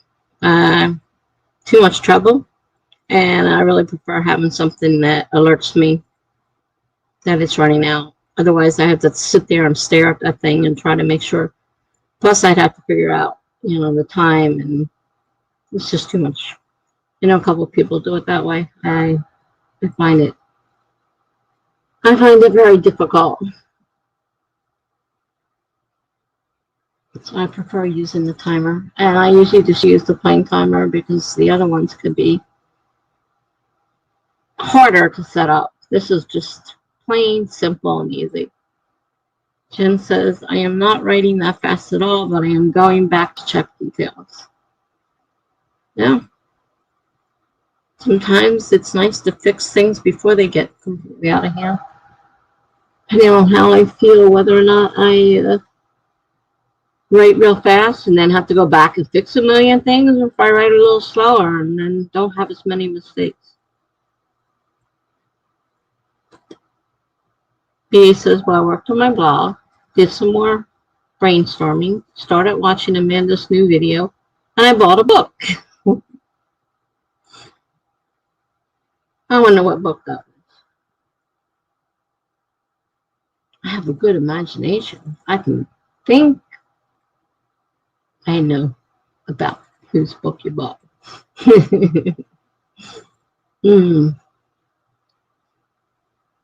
So I got something to eat. Blood sugar hadn't dropped as far as I thought. It was low, but it wasn't that low. So I did that. BA says, well, oh, hit the wrong thing. Jumped. Hold on. Didn't mean to hit that one. Jen says, what book? BA? With a smile. Like we all wanted to know. BA says, bet you can't guess what book I bought. I bet we can. I'm pretty sure we figured that out. Say thank you, Jen. So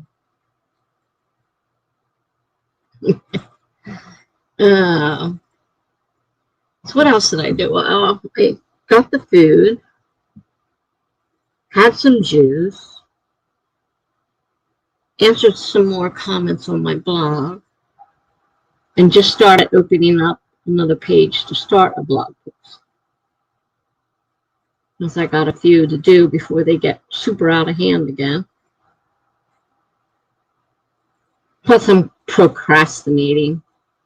I'm being the dawdling writer, and I'm procrastinating because I don't want to get back into my opening up my thing and starting to fix the things that I need to fix. So I'm procrastinating with other things. I got plenty to procrastinate with too. Chen said, "This is good. This is good. This is good. I should not want to crawl into a hole." Laugh out loud. It's great, Jen. It's great. It's good news. Don't be embarrassed. Amelia says I didn't do much. My phone called out to me. I did get a few words down, though, so that's good. Well, good. Progress is progress. BA says, I think it is called unsettled.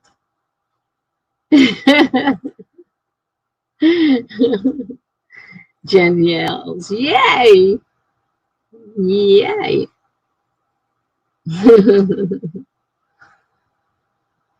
It's great news. I'm glad for you.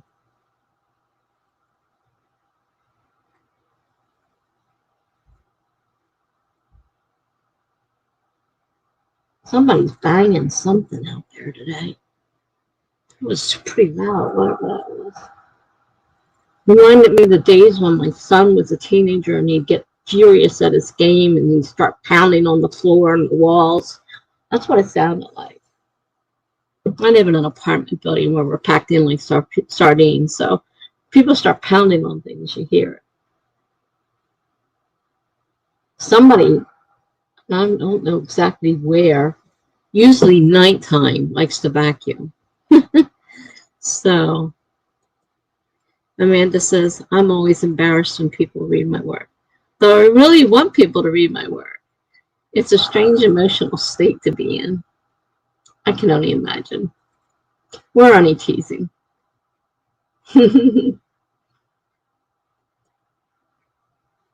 Chen says, I'm going to be listening to you next week at the Blue Cutel show if I can.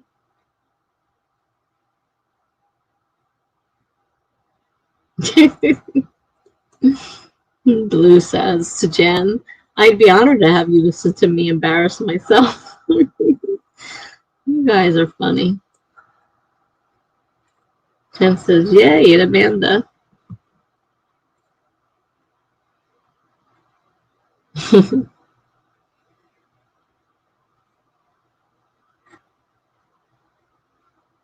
The only thing that I've actually had published regularly published, was on a blog. I wrote nonfiction on my bipolar, on a bipolar blog. And that was the closest I came to. I mean, I post on my own blog, and obviously all my work is out there in the open for everybody to read. But I wrote those, nonfiction blog posts.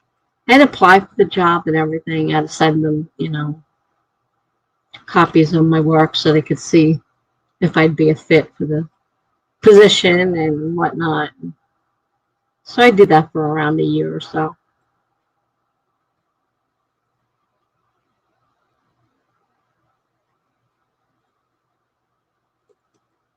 Jen says, you sound fine, silly girl. You guys are crazy. Amaya says to Jen, you're afraid of people not liking your stuff? Jen says, I want to know what you say about my book, baby, and just what you have to say. I'm behind on the podcast.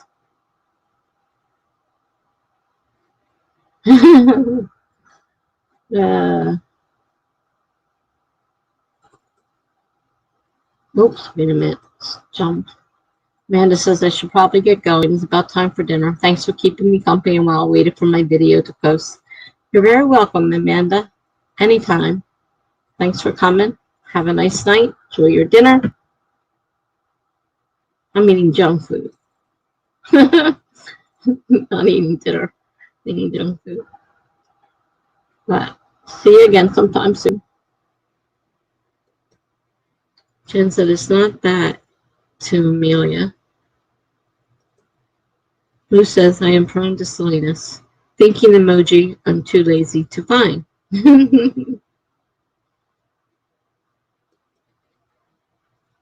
Okay.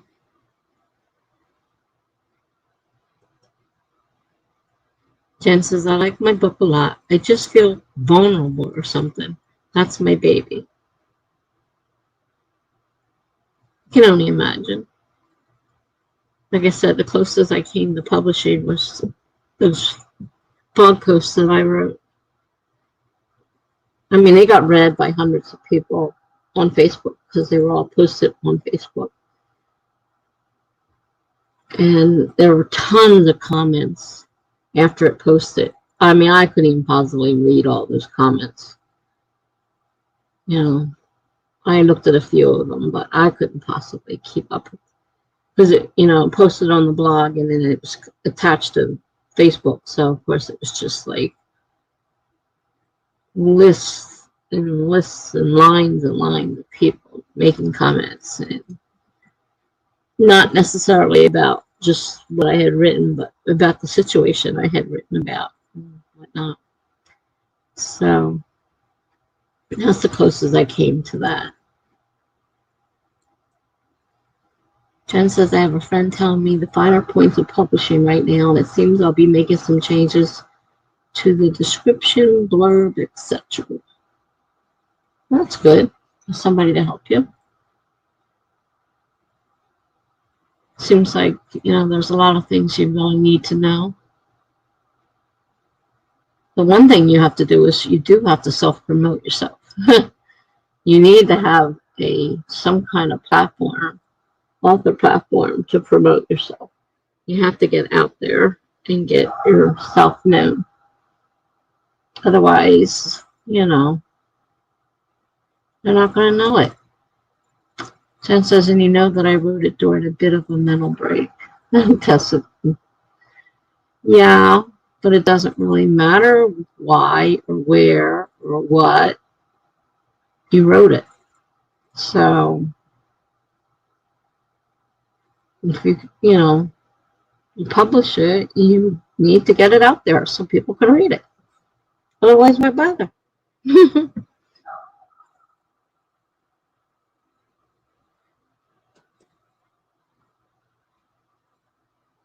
Jen says she knows her stuff. I need a 48-hour day, though. Well, I think we all need a 48-hour day. I'll tell you. I know I get the same 24 hours as everybody else, but I just can't seem to get anything accomplished. Now, last night I went to bed early. I went to bed at 12 o'clock. Anybody that knows me knows that's very early.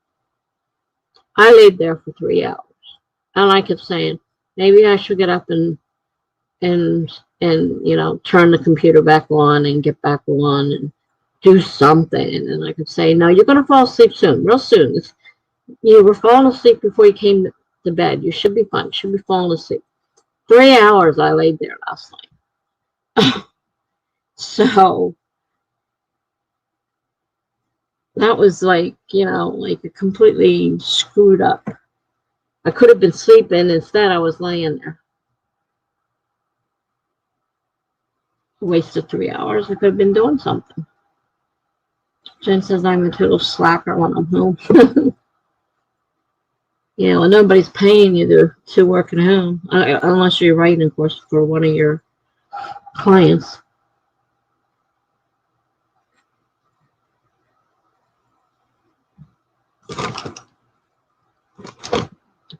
Potato chips here. I don't know.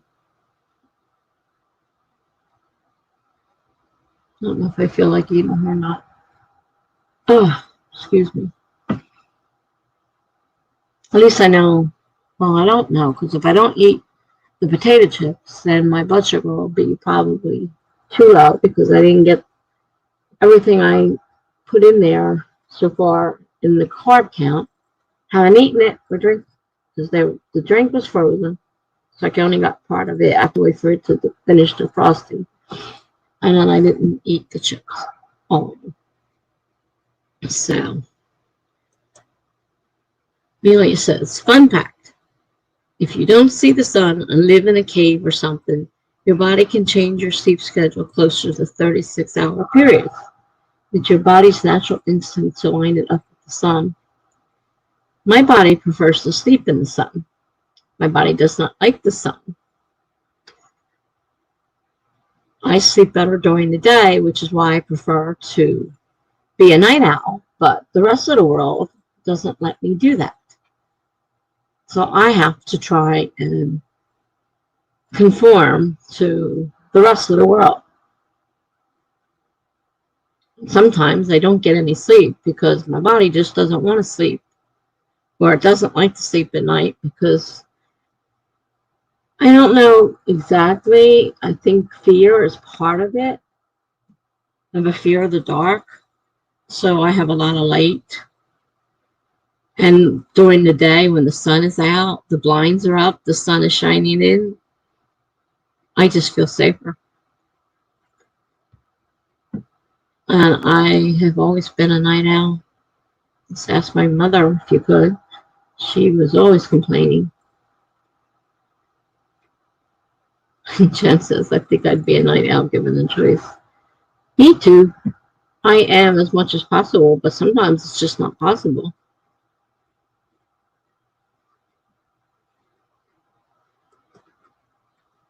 Well, yeah, it's different with everyone, but it tends to be 12 hours periods.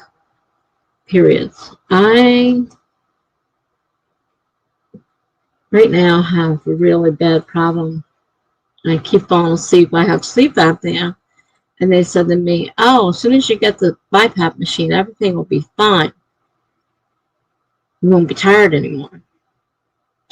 It's just one problem. I am always tired, no matter how many hours I sleep, whether it's 12, 8, 20, because the medications I take are sedating, and I take a lot of sedating medicines. And my doctor, I complained to my doctor, he's like, it's not going to make a difference. The BiPAP helps me sleep longer. Like I'm actually sleeping longer. Without it, I was awake every 15 to 20 minutes. I'd wake up all the way up. With the BiPAP, I'll sleep for 5 or 6 hours now, but I don't feel rested because I'm so sedated from the drugs I'm taking that I'm always tired and falling asleep when I sit down. And it's just like I feel like a zombie all the time. So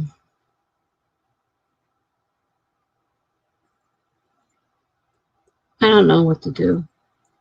Amelia says, I'm a night owl too. Public school sucks for me. Yeah, my teachers weren't too fond of the times I used to fall asleep in class. They really did not like that. Being bipolar, I would go 9. I average when I was a child, average period would be 90 days before mood swing. So for 90 days, I would not sleep. Occasionally, I may drift off for a short little tiny nap. Most of the time, I was wide awake, didn't feel the need for sleep. Didn't need it when you're manic. However, when I switched to the other, there'd be the time in between where you're switching to the other polar, therefore calling it bipolar. When you're switching, then you become super depressed, tired, always wanting to sleep, and then it'd be a fight the other way. And then we'd be, big, I don't know, fight all the time with my parents. Either they were yelling at me because I'm not sleeping, or they were yelling at me because I'm sleeping too much. Couldn't do much about it. No one knew what bipolar was back then. I'm a kid. I was born in the 50s, so they didn't talk about it back then. So, nobody knew what was wrong with me. And it's like, they'd force me out of bed, make me go to school. And I'd fall asleep as soon as I got there. Couldn't help it. I was in that phase. Then I'd be the other way around, and I'd be always awake. As I got older, they became quicker. The instead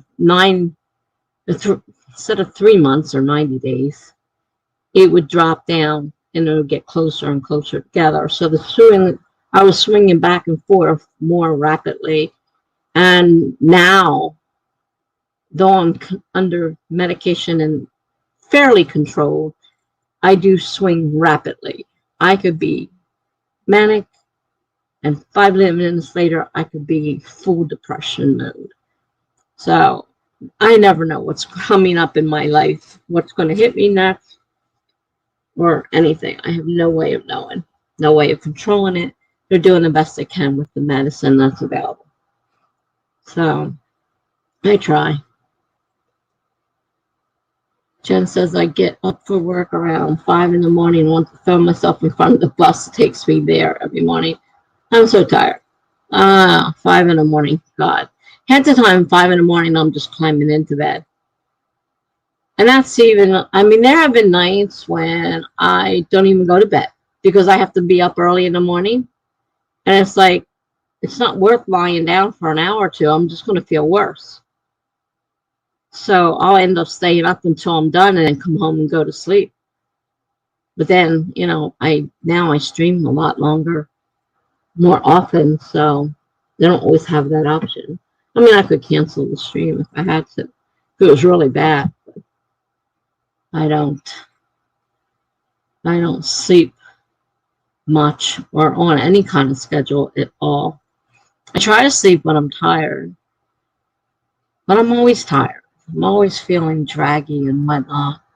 Amelia says, yeah, where I live, I don't think they care about mental illness. A bunch of corn brains. Yeah, there's a lot of that around. Jen says, I just got a big cup of coffee since I have tomorrow off. What is tomorrow? Friday, right? Oh, good. Got a long weekend? Nice.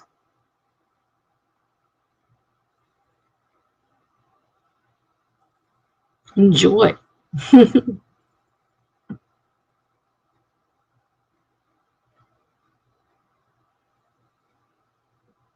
I swear, it feels that my nose hurts. If I didn't know better, it's where somebody punched me in the nose. It feels bruised, the bone. But if somebody had hit me there, I'm sure I would have remembered that. I would think. Sometimes I don't know. I understand the bruising that I get because I've got anemia, and when it's really bad, all you have to do is touch my skin and I get a big bad bruise. I've had people look at me and say, my God, where'd you get that bruise? I'm like, what bruise? I don't remember getting any bruise. Yeah. And I look down and I say, God, it's huge. It's black and blue. How did I miss that? But when I'm anemia's bad, I don't feel it. Oh, you have Friday and Monday off for President? Yeah, it's President's Day, I believe. Yeah. Oh, so they gave you 2 days off. Oh, that's nice. That's cool. Maria said I had to wake up for school at 6 a.m. and then the bus route was a half hour long. So I just slept for that and then woke up when I had to get off the bus, sometimes better than before, sometimes worse. Yeah, if you don't get enough, sometimes it can definitely be worse. There are people that say 20-minute power nap. No, that's the worst thing I can do.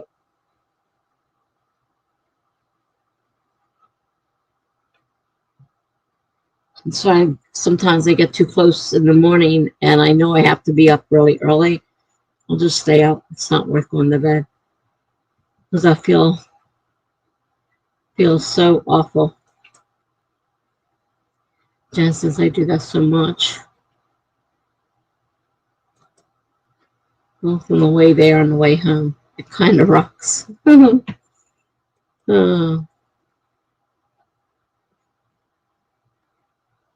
As long as you're on a bus and not driving yourself when you decide to take these naps. I used to fall asleep driving to work or driving home. It's like, that's when it's been like 20 years or so since I first got to sleep apnea. And it's like,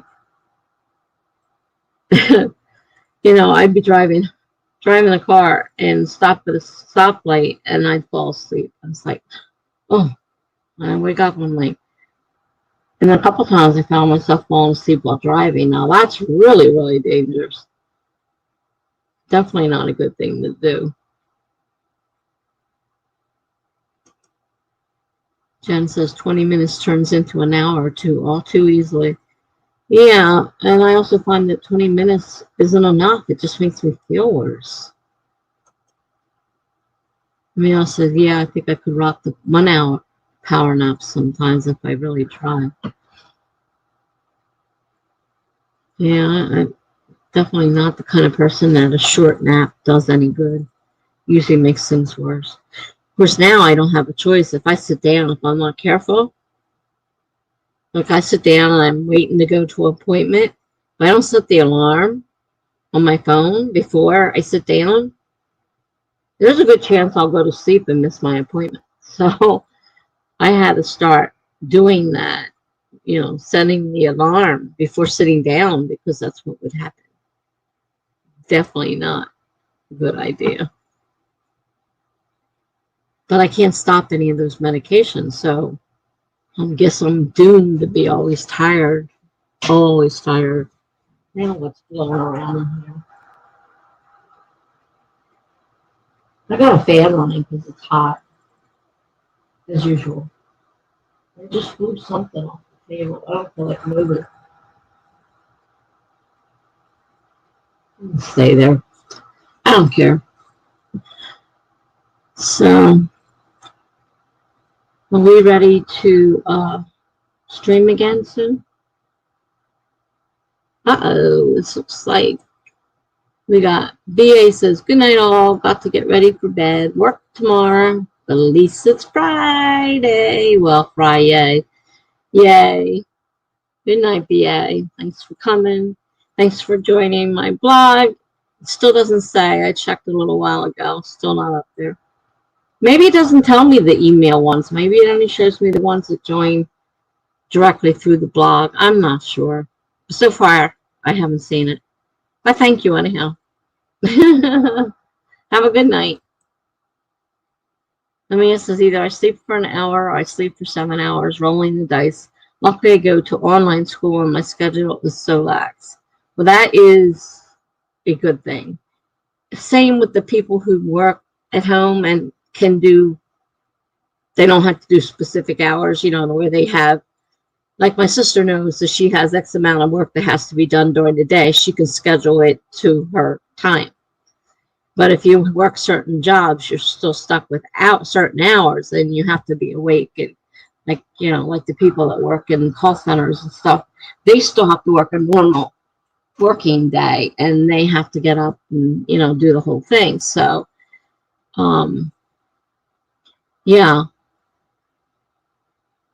Otherwise, I would wish I had that back when I could work at home. I would have loved it. I wouldn't have had to get dressed up in the fancy clothes to go to work. So I worked in a lot of places, but one place I worked in, a lot of the places were offices, and I had to be dressed in, something nice. And I would love to just be at home, get up, and whatever I happen to sleep in, and just do my thing and whatever. And, whenever I felt like doing it, I would do it in the middle of the night. It was something that didn't matter about timing, because that's when I'm at my best, is in the middle of the night.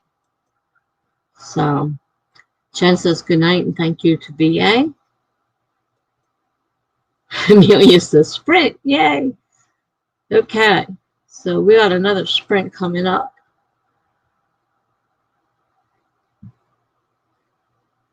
Let's see here. All right, timer, I know you're here somewhere. There it is.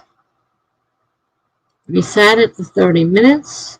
We're going to start in 5, 4, 3, 2, 1, go.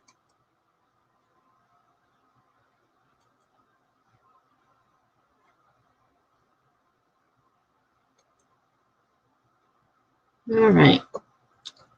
Gotta do some work on my blog posts before I get too far behind. See you in a bit.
Okay, Jen.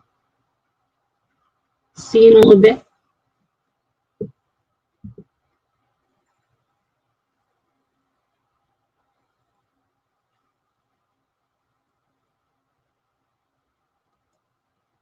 I can catch the timer this time as long as I don't miss the ending. I'm really close. I'm staring at the page. I'm ready to hit the button and stop. I was just on Instagram. That's a rabbit hole.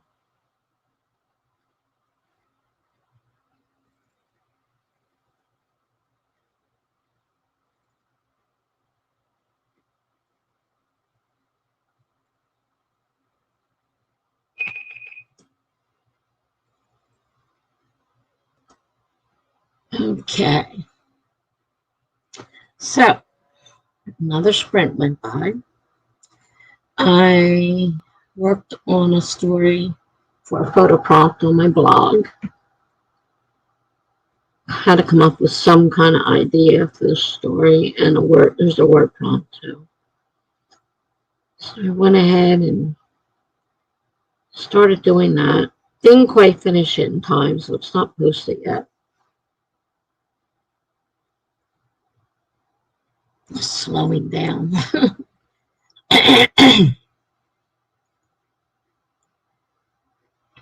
I've got so much on my mind, it's just driving me crazy. And I have to get up early.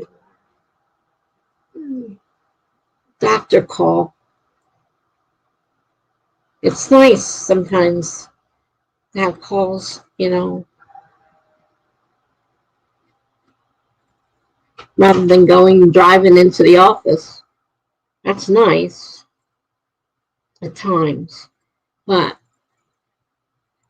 I'll be calling to get the refill for my Percocet, so it means I'm going to have to make a trip to the office to do the drug test. Might as well just go to the office for the appointment. It's ridiculous.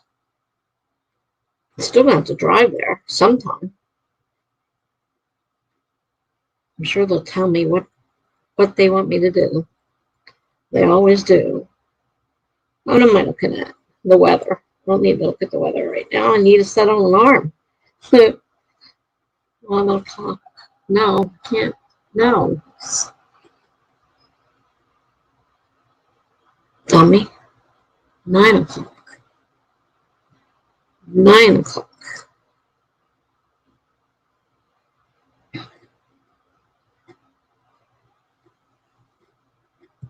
Oh, goody. All right. Amelia said, I got 25 words and watched YouTube, getting past some rough patches with my story. Yeah. There's always those rough patches to get through. Do you sit there and you stare at it, or do you go on and mark something else, hoping to, get over that rough patch?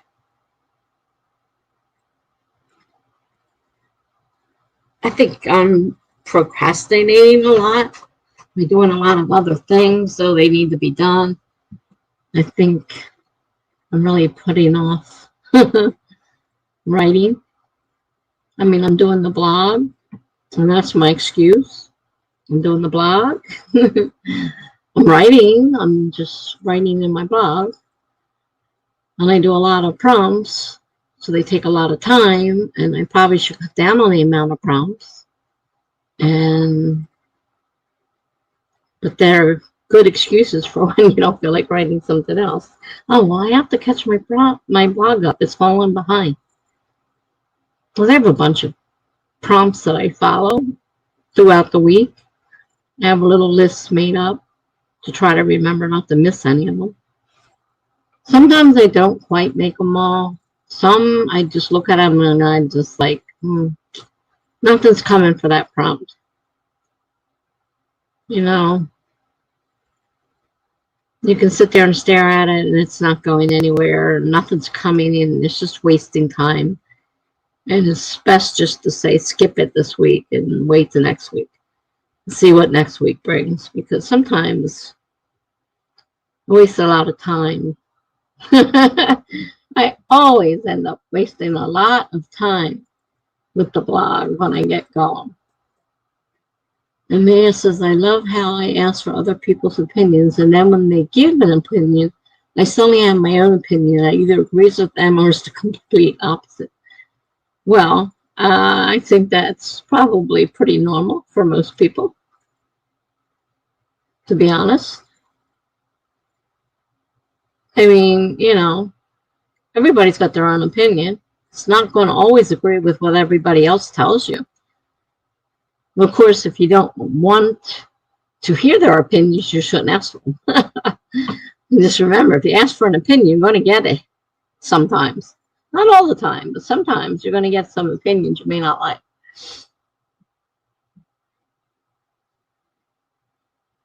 But sometimes you can get some very helpful opinions.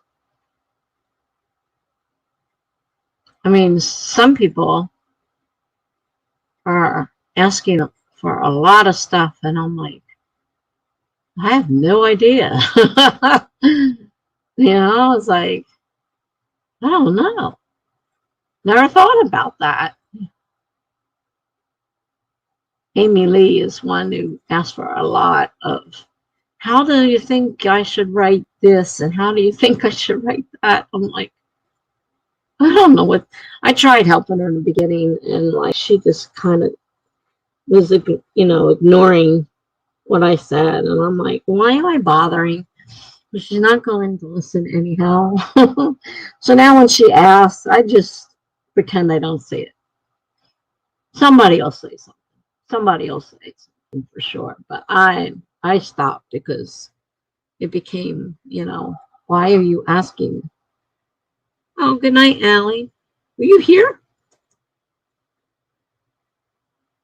Were you here and I missed you? Or were you just popping through? It's like, I'm not sure exactly what just happened there. I don't remember seeing you earlier. But then again, my brain's not too smart and I'm half asleep. So if you were here, oh, you just popped up. Okay. I feel better. I was going to say, please don't let me have ignored her all this time. Well, good night to you as well. Thanks for stopping by. Today's what, Thursday? The week is just going so fast. Time is flying. We're in the middle of February almost. Amazing. Definitely amazing. Maya says, like, I can't make up my mind, and then I suddenly make up my mind when I hear their answer. That's okay. I mean, if you want to ask, you ask. Maybe somebody can give you something helpful. And even if they can't, you just say thank you and do what you want. I mean, it's your stuff. All right? So you're the one who gets to make the choice in the end. But there's nothing wrong with asking for somebody's opinion. You don't have to accept it. You don't have to do what they say. Just ask for opinion. That's all. No big deal.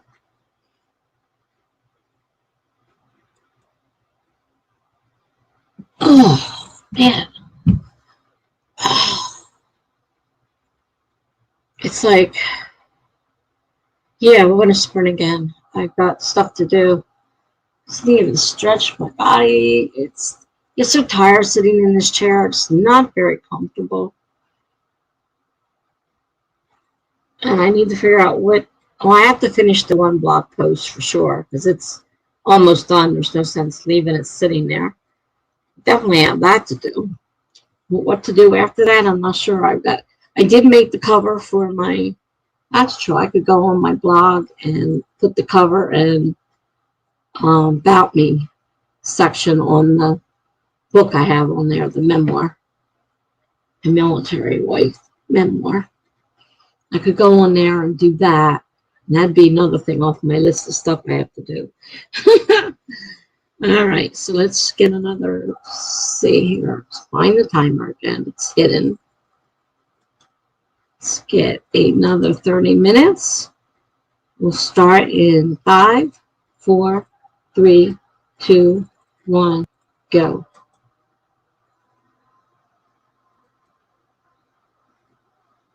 I will see you in 29 minutes.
I just looked at the timer and it had stopped. I don't know for how long. It's going now. I need a new chair. This chair is so uncomfortable. It isn't funny. I need to go take my pain pill. I still got a few minutes left and I'll be right back.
Okay.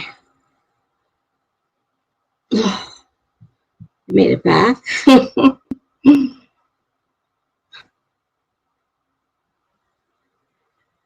managed to add the cover and the About Me to my blog post that is my story. And I have posted on there. The memoir of my military years is in there. Military wife. And now it has a picture, a cover now. And it makes it look a little bit more like a book. And put the About Me page on there. So I think that's ready to go now. And I finished up the other blog post I was doing. It's time to start another one, but I don't want to do it when it's only a few minutes, less than a minute left now. I took my pain pills, so that will help me feel a little bit better.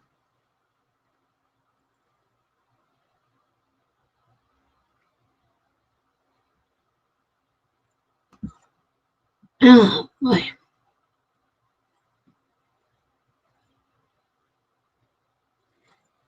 It's time to look up the blog post for today, the prompt for the story that I'm writing. See what today's 3 words are. Tomorrow, it's a double whammy. I get 3 words, and then I get the 21 words from the whole week. So 2 posts tomorrow. So I don't want to leave today's if I get a chance. I want to get Oh, I'm not on the timer. Helps to be on the timer.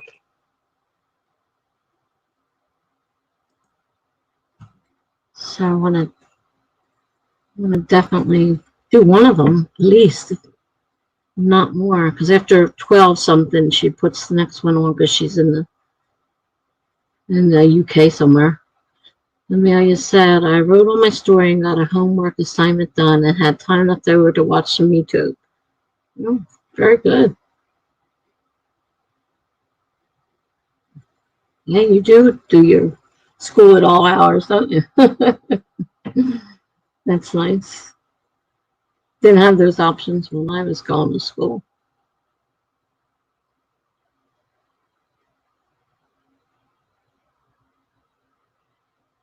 I mean, we barely had computers when I was. I mean, it wasn't until I was in the, let's see, my daughter was 7. So the early 80s, we got the first computer that came out. I was already through school and everything, so I didn't have a computer to work on. Then I did take some technical school, and some of that we could do at home, but not too much of it. Most of it we had to do in the classroom. So it wasn't homework, but I mean the homework, yeah, you could if you had, access to the proper stuff, you could do some stuff at home, some of your homework at home, and then of course it didn't matter. My daughter used to read her textbook and fall asleep every night. I'd come upstairs and there she'd be, lights on, lying on top of her book, because she just fell asleep. Time she laid down to read her book, she'd fall asleep. So we didn't really have the options that are available today for students. Online school is the best. I'm glad that the pandemic is helping to get rid of the stigma, oh boy, stigma around it. Yeah, well, yeah, it's becoming so normal now. I mean, people are starting to tell me they're starting to open up the schools again, at least in my state. I'm here in New Jersey, and they're starting to open schools again. But it seems like every time they open the school, then they end up shutting it right back down again. So who knows how long it'll. I don't even know if my grandkids are going back to school or not. I haven't talked to my kids in a while. I really have no idea what's going on.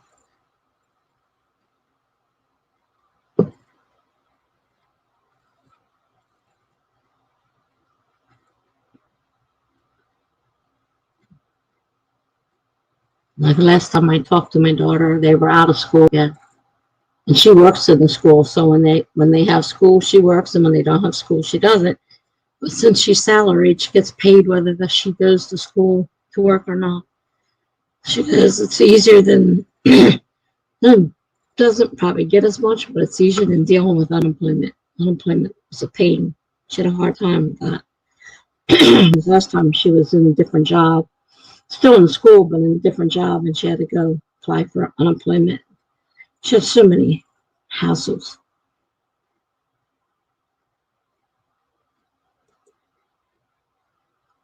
Yeah, the school stuff is all confusing. Glad that I go to a completely online school and have been since before the pandemic. That's really cool. Wish they had stuff like that when I was in school.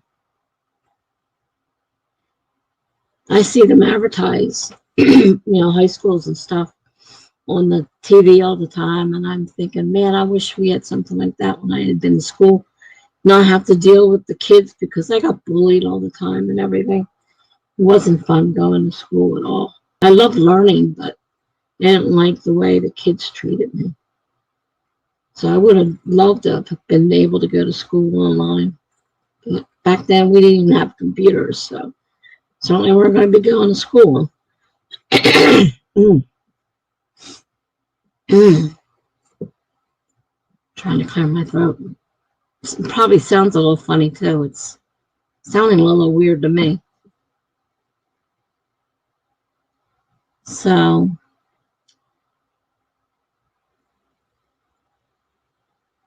online school, it's hard for, my daughter says she never expected to be teaching, homeschooling her kids. And she goes, one daughter, her daughter is very, very advanced, so she has no problem. But her son struggles without having the teacher. So she has to be around for him to help him. He's still young. He's still around 10 or 11, something like that. And he still struggles, whereas her daughter is very advanced and she's able to handle, you know, taking care of everything on her own. She doesn't need help. But he still struggles, so it's just to help him.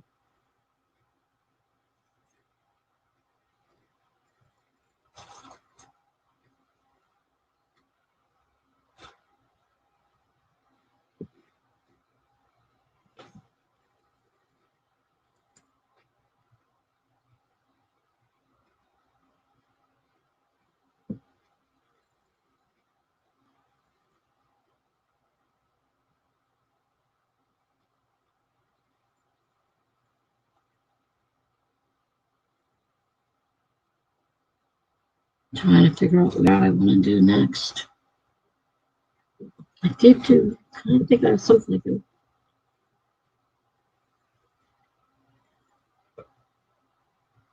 No. Oh, we missed fixing something, didn't I? I'm going to have to go back to that story again. Some.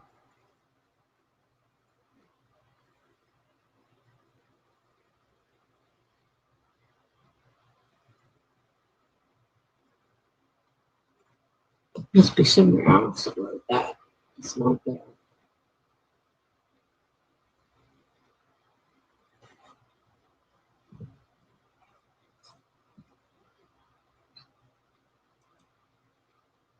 I've heard it's hard for some kids to get used to online school. I'm glad she's there for him. A lot of the corn brains around here just leave their kid alone, then blame the schools for closing when they do badly. Yeah, she's certainly not going to let her kid, struggle. I mean, I've called her a couple of times, and it's like I've got to help. My son can't talk right now, and she does take it seriously. She wants him to have, all the help he needs. If he can't get it at school, then she's there to do as much as she can. I mean, her daughter, she's a lot older. She's a lot advanced, and she's doing subjects that my daughter's not really familiar with now because she's so far advanced in school. So she can help her son, but she said, like, good thing that her daughter doesn't need the help because she can't help her. She's too far advanced for her. You get to a certain point, when your education's lacking, it's hard on a parent. I mean, I hit certain spots helping my kids along with, when they're stuff. And I'm like, well, I really can't help you because I didn't take this stuff in school. I could try looking at your book and see what it says and see if I can help you figure it out, but I don't know what I'm doing. I did my best to help them, but sometimes they outgrow what our education is because they're learning so much more. My one daughter, she was pretty advanced and she was doing physics and all this stuff. I'm like, I didn't get past, I did like algebra 1, fine. And I couldn't do geometry, couldn't do algebra 2, couldn't do trigonometry. Forget the physics and the other stuff that comes up, those other advanced classes. I didn't have any of that stuff. And I couldn't see, couldn't really help them. I felt bad, but there's a certain point where my limits were. That seems to be a theme where I live. People would rather complain about when things change than adapt to it. Yeah, well, we all do that a lot of times. I don't like change. I hate change. It's hard for me to adapt to change. I mean, most of the time I don't have a choice and I have to do it, but it's really hard for me to do. And I know some people embrace change and they think it's great and wonderful, and that's great, but I'm not one of those people. I really don't like change. I don't like change. I like things to remain the way they are. Even though the change could be good, I'm so afraid of what may happen that I don't like to have change. And, you know, it's really weird.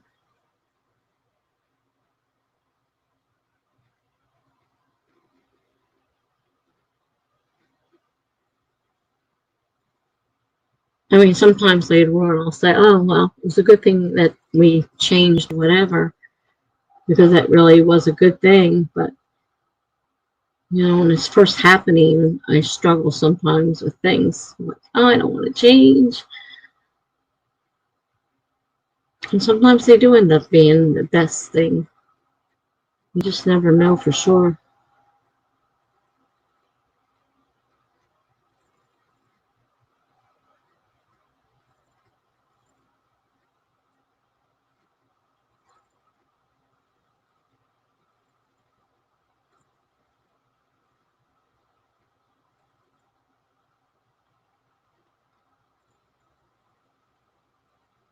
It's still so hot up here. Whew. Definitely hot up here. Yeah, but like the people around here won't do simple things like wearing masks. We're going through that. Where I live, in the beginning, I was like, I'm not wearing a mask. You can't make me wear a mask. Why should I wear a mask? And of course, our, you know, great head of the building, what the heck were they called? Well, man in charge of the building, and the other people that worked for him didn't bother to wear a mask either. So the residents didn't see any reason why they should have to wear them if even the, you know, the superintendent, that's the word, superintendent of the building won't wear one, and not enforcing the rule, even though there was a rule up on the wall, you know, stating that they must be worn. And when the guard wrote somebody up for disobeying that, she got the riot act. And she says, I got yelled at for telling people to wear their masks. But now they're starting to wear them. So I don't know what finally got through to them. Even most of the time, the superintendent will have one. Most of the time. But that's a big fight. Big fight that we have. But most of the people now I've been seeing have been wearing them.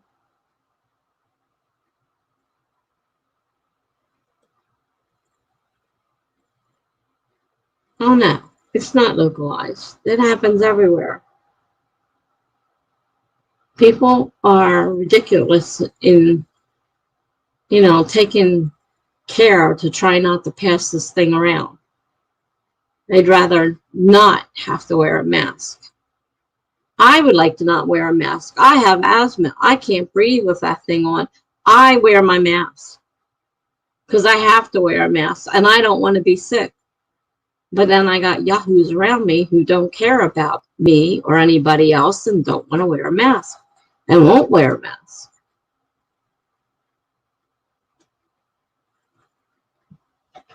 And now, of course, with the vaccines going around, I got the first part.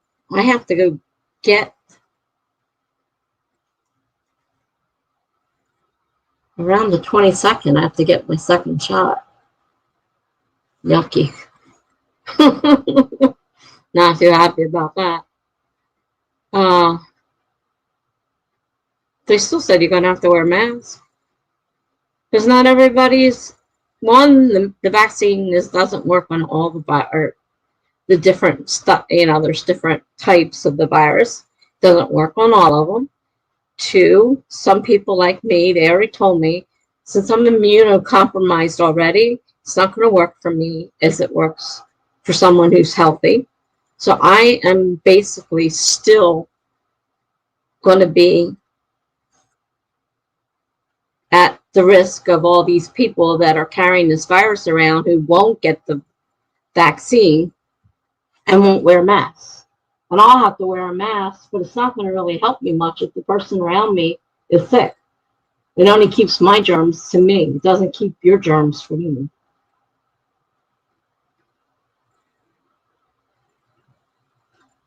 So I don't see this thing going anywhere for a while. But the numbers are going down some, so that's why they're opening up a little bit more. Hi, Jen. It's starting to open up just a little bit more. But I don't know how good or bad that is, because that could just mean more cases again. That's usually what happens. They open up and then more cases. So we'll see. And you know, Jen, when we were talking about getting my hair done and made the appointment, they called and rescheduled it for 2 weeks after that. So I don't get it until the 19th. I have to wait to get my hair cut because she's out. Not sure why she's out. Maybe she has COVID. They called and it was 2 weeks practically. 2 weeks from the time I made it. I don't know what happened, but I got a call telling me I had to change my appointment. So my hair is still flying in my face. You can probably see in the picture. It's a mess.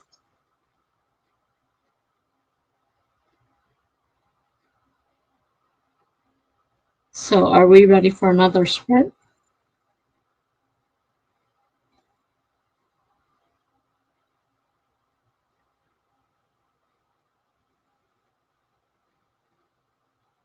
Jen says, "Ugh, I can't wait for my girl to come back. I'm dying here." That's right. You're saying you couldn't get your hair done. Well, I would have had mine done, except my appointment got canceled. They didn't shut down. I mean, they just canceled it for a couple weeks. She must be out for some reason. All right, let's sprint. I got one more thing to do on my memoir, and then I think I'm done with it. I added the picture and everything. Now I got one correction Greg gave me. He read it and said that I need to fix something. So I have to go in and fix something. So then that should be done. I can mark that off my list. All right, let me put on the timer. 30 minutes. We're starting 5, 4, 3, 2, 1, go.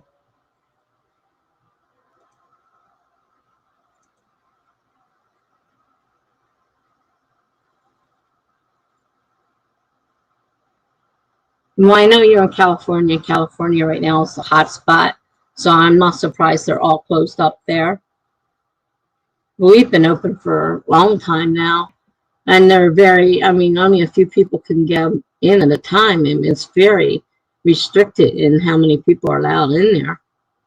And they've got, fiberglass walls around the chairs and stuff to try to keep, people separated as much as possible. He says, I haven't had a haircut since 2019. I don't let my hair grow. I keep it really short.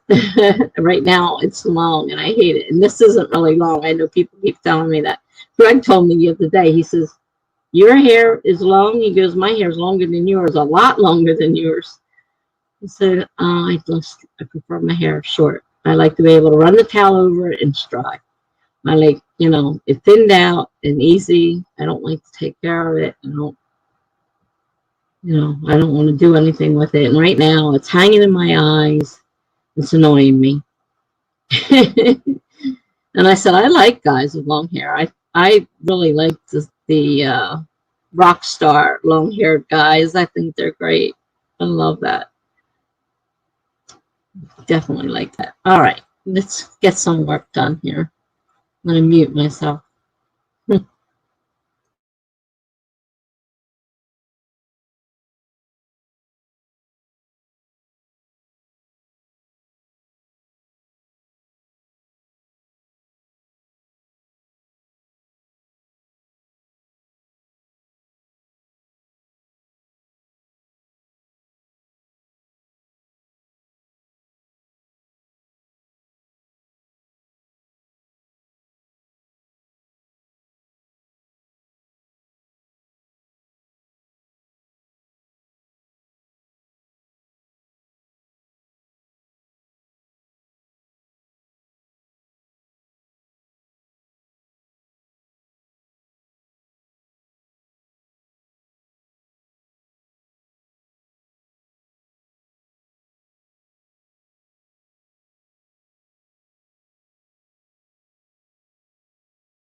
Well, that went too fast. I didn't get as far as I wanted to.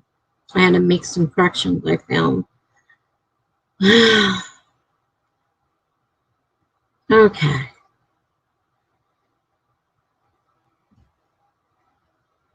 Very sad. Last time my grandma went in for a haircut, the hairdresser spent the entire time complaining that how she had to wear a mask or she would be fired. Can't argue cause. Can't argue because she is in control of the hair.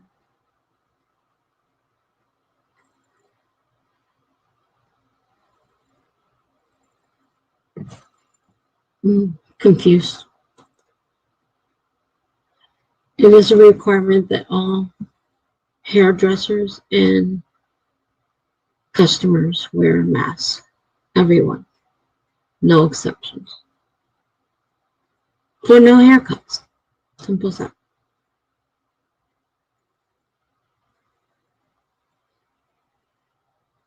The weirdest part is when they go to do around my ears and stuff, and I have to hold my face mask on my face because they have to take it off my ears. So I'm sitting there holding it, on my face like this, so she can cut all around my ears and everything.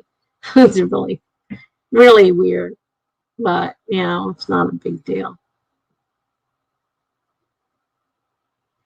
So I didn't really get too much. I started rereading yesterday's piece of the story and found mistakes in it.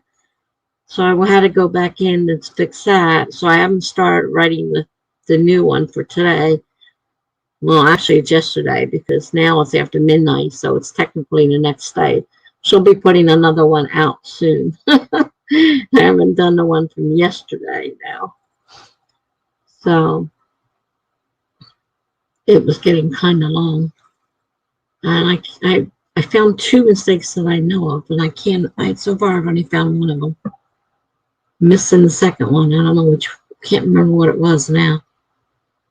So that's what I was in the middle of trying to do, and the alarm went off. I'm like, oh, crap. I wanted to at least get that fixed and saved, so they'll have it open. I got to make sure that gets fixed and saved.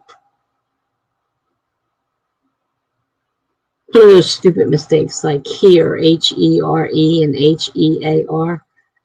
Those stupid mistakes we make.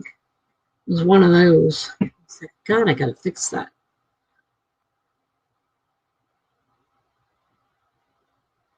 So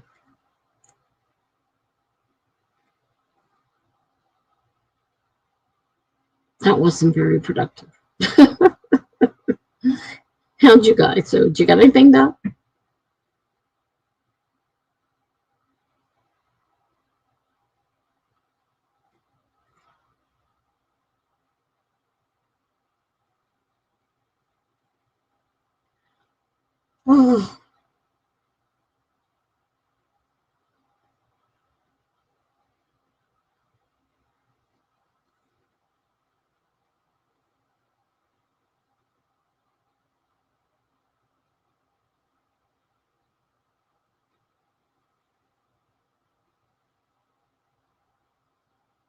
Oh, good. 7:20 for Jen.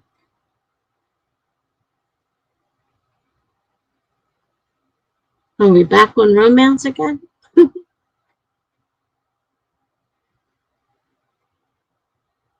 Mila said I did some stuff. I got like 5 words in and started watching a review video for a show I haven't seen.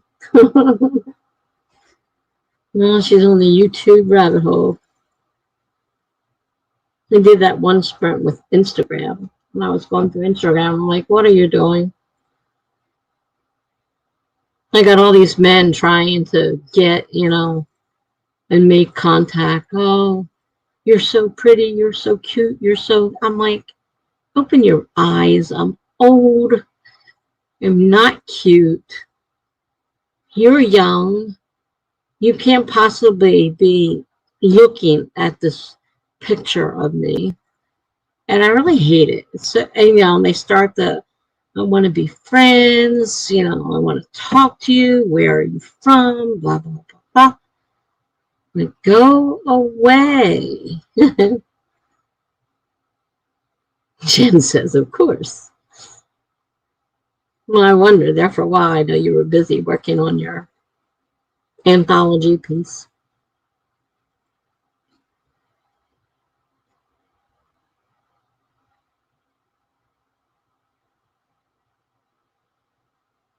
I get really annoyed at Instagram though and this stupid man on there. It's a writing channel.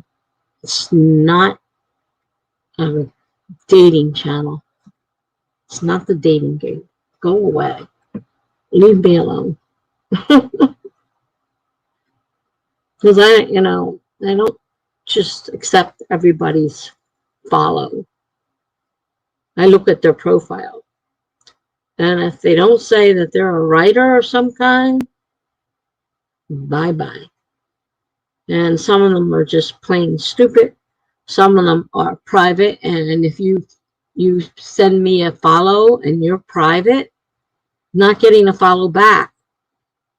Because if I can't see your profile, you ain't getting the follow.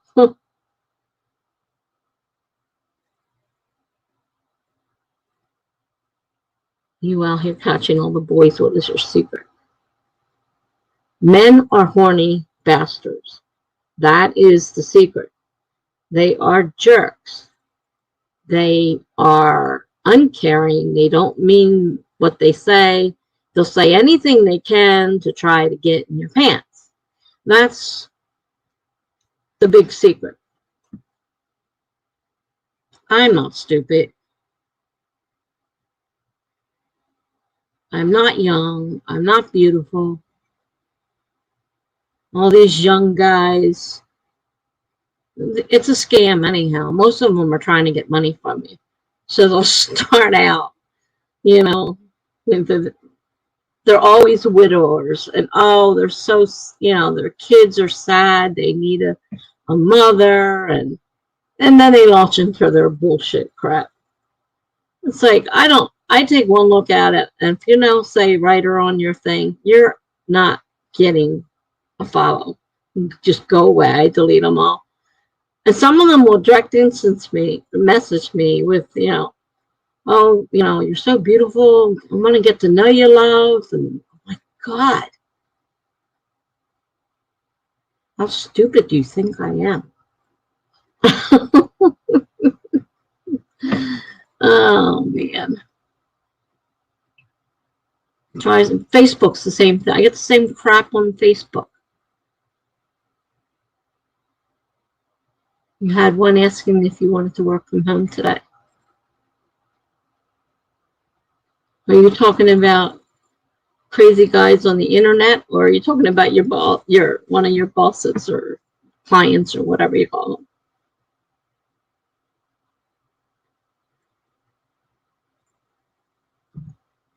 Because I tell you, the guys don't come up with some of the craziest things.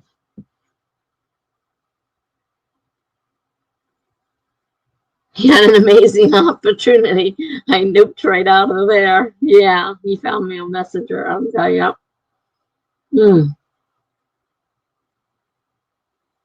Amazing. It's so annoying. I mean, it's annoying as the scam calls I get all day long. Non-stop scam calls all day long. It's like the same thing. And they always start out with the same thing. Oh, I did that for a few of them when I was bored. But yeah, most of the time we're pretty smart most of the time. We know not to fall for the crap, but yeah, sometimes it is funny to see how far they're going to go with it. I've done it a few times, and like on number 3 or 4, I said, this story is getting really old. It says the last 3 guys before you used the exact same story, almost exact same picture. It's always a picture of a guy and a cute little girl, and he's a widower. Blah, blah, blah. Give me a break. Jen says, I joined LinkedIn some long time ago, and a man wanted me to model leather outfits for him. That is a job site, last I checked. Yeah. It is. It doesn't stop them from trying all the crazy ways to get a hold of people. It doesn't stop them one bit. Did he want to pay you, or did he just want you to model? I mean, if he wanted to pay you, I guess you could consider it a job. He paid them and offered me some new. Oh, gosh. Man, you never know what's out there. You gotta be so darn careful. It's so annoying, though.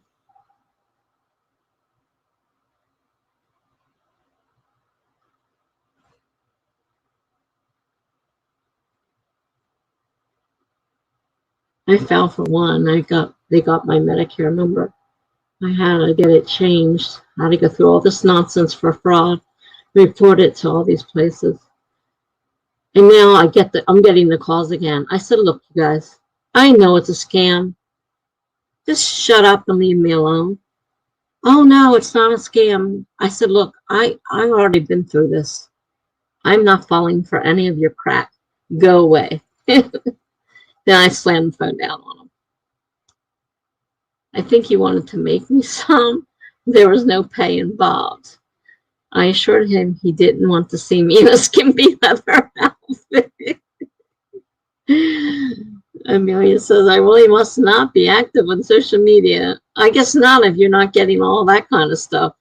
But you're not, yeah, I agree with Jen. You're not missing out. Be glad you're not being bothered. It's annoying. And having somebody going on about how beautiful you are, and they're a young guy, and you know, like, look, guy, I looked in the mirror. I'm pretty sure not what you're looking for. What you want is my money. Figure out some way of separating me from my money is what you want, really. You don't want me. But you got to butter me up in the hopes that I'll be stupid enough to fall for it.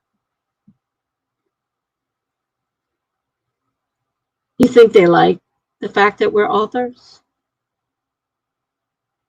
Because I'll tell you, I mean, the whole thing is very, I mean, that's all it is. I mean, my name is Tessa Writes Full Time.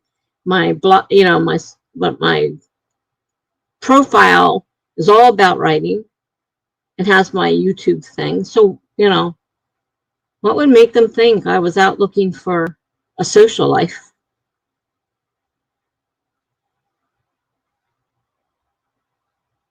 Drives me crazy. That's one of the things I don't miss about. I don't go on Facebook. I don't go on Facebook much anymore because I don't get that, at least, because they were constant too. They were driving me crazy.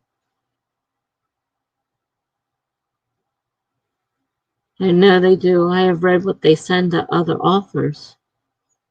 I've had, well, granted, I have had people ask me, do you like to read stories? Do you like to have stories read to you? Would you like me to read you a story? I'm like, God, go away.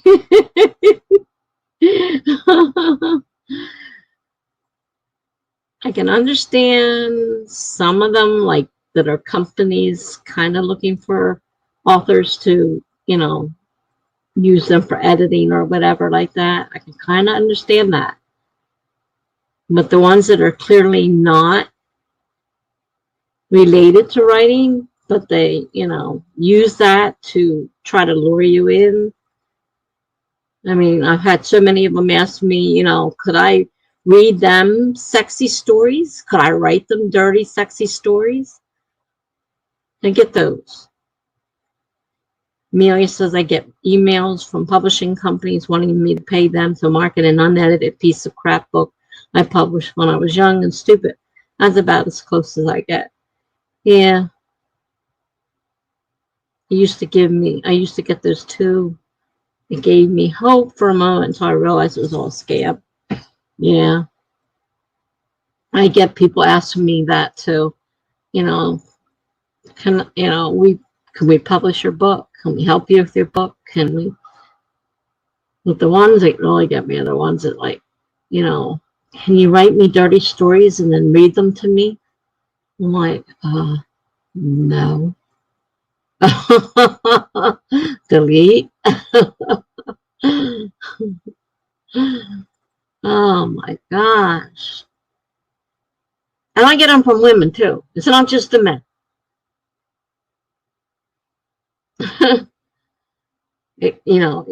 It's equal opportunity out there. Though I get not as many women as men, but I get a lot of women too. I mean, I said I published it like 4 years ago. When does it stop? Probably never. And they want the chance to charge you a lot, chances. Yeah. Yep. There's a lot of people out there looking to rip people off. Go get a real. I said that on the phone the other day. One person, I got like the third or fourth of the same exact call in a row. And the last person I says, why don't you go get a real job and quit scamming people? And first there's shocked silence, like, I don't scam people. And then the phone slammed down. Like, yeah, right. This is not a scam, my ass.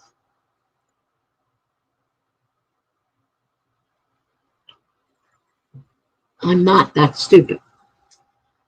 I have fallen a couple times, believe me. I'm trying not to fall for it again. Believe me.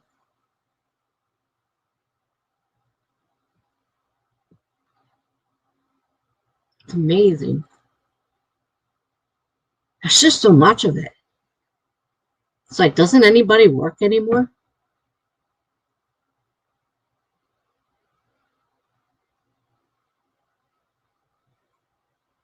Like, really work. A job. One of those things that pays you for your services. And not prostitution, I'm not talking about. You pay for those services too.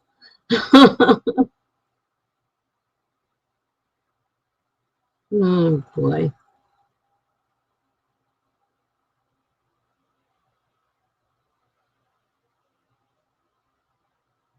That's why I hate it when they say, you really should be on social media more. I'm like, why? There's so many idiots on there that you have to wade through just to get a few couple people that might be interested.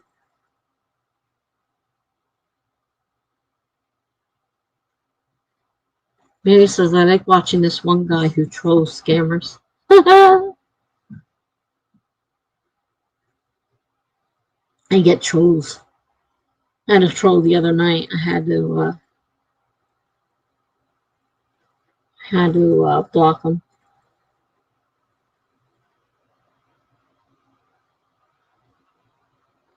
I mean, they just create a new name and start again,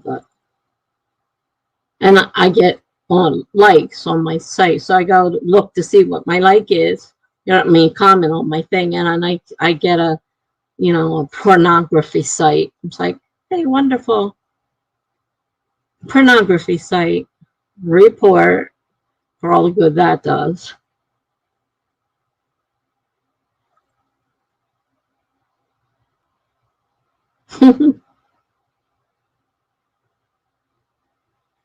I suppose there's a lot of stress. A lot of skimmers probably here too, but I don't see it as much as they do on other platforms.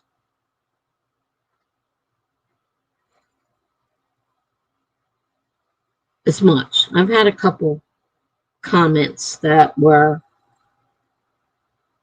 I had to look at them a couple times to say, was that a compliment on my work and on my video, or was that a pornography reference? It's like, not really sure.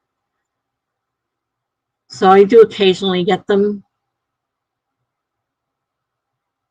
It's really awful when you get so excited. You got to comment. Yeah, you got to comment. And you go and it's pornography. Sometimes it's girls, sometimes it's guys. And some, they don't even look to see see if it's a girl or guy that they're putting their thing on either. And I look at the message and I'm like, that doesn't go. I don't have one of those. No, I don't need to make it bigger. Thank you. Oh, jeez.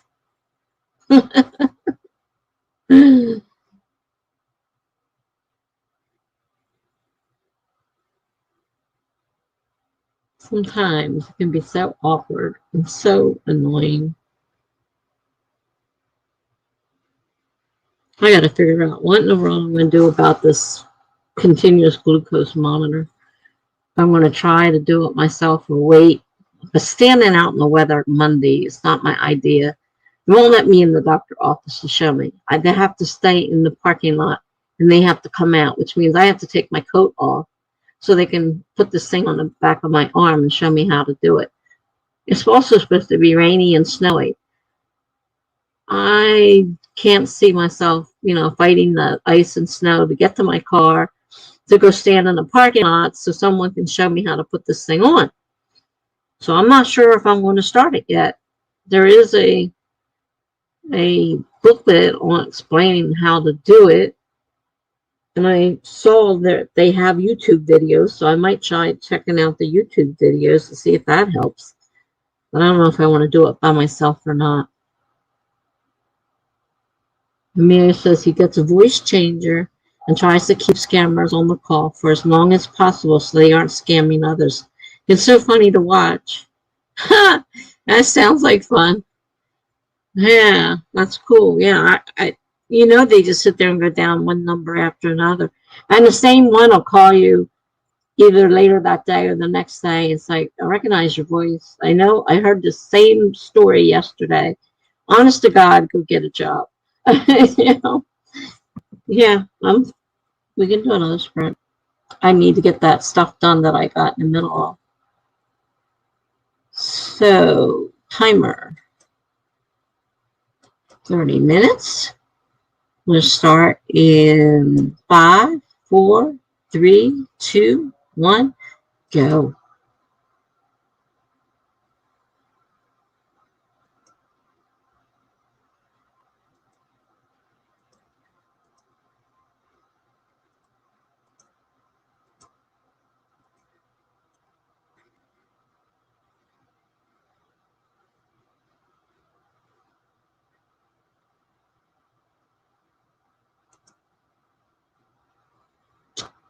All right, we're going. I'll be back.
Oh, I probably already missed you. Good night, Jen.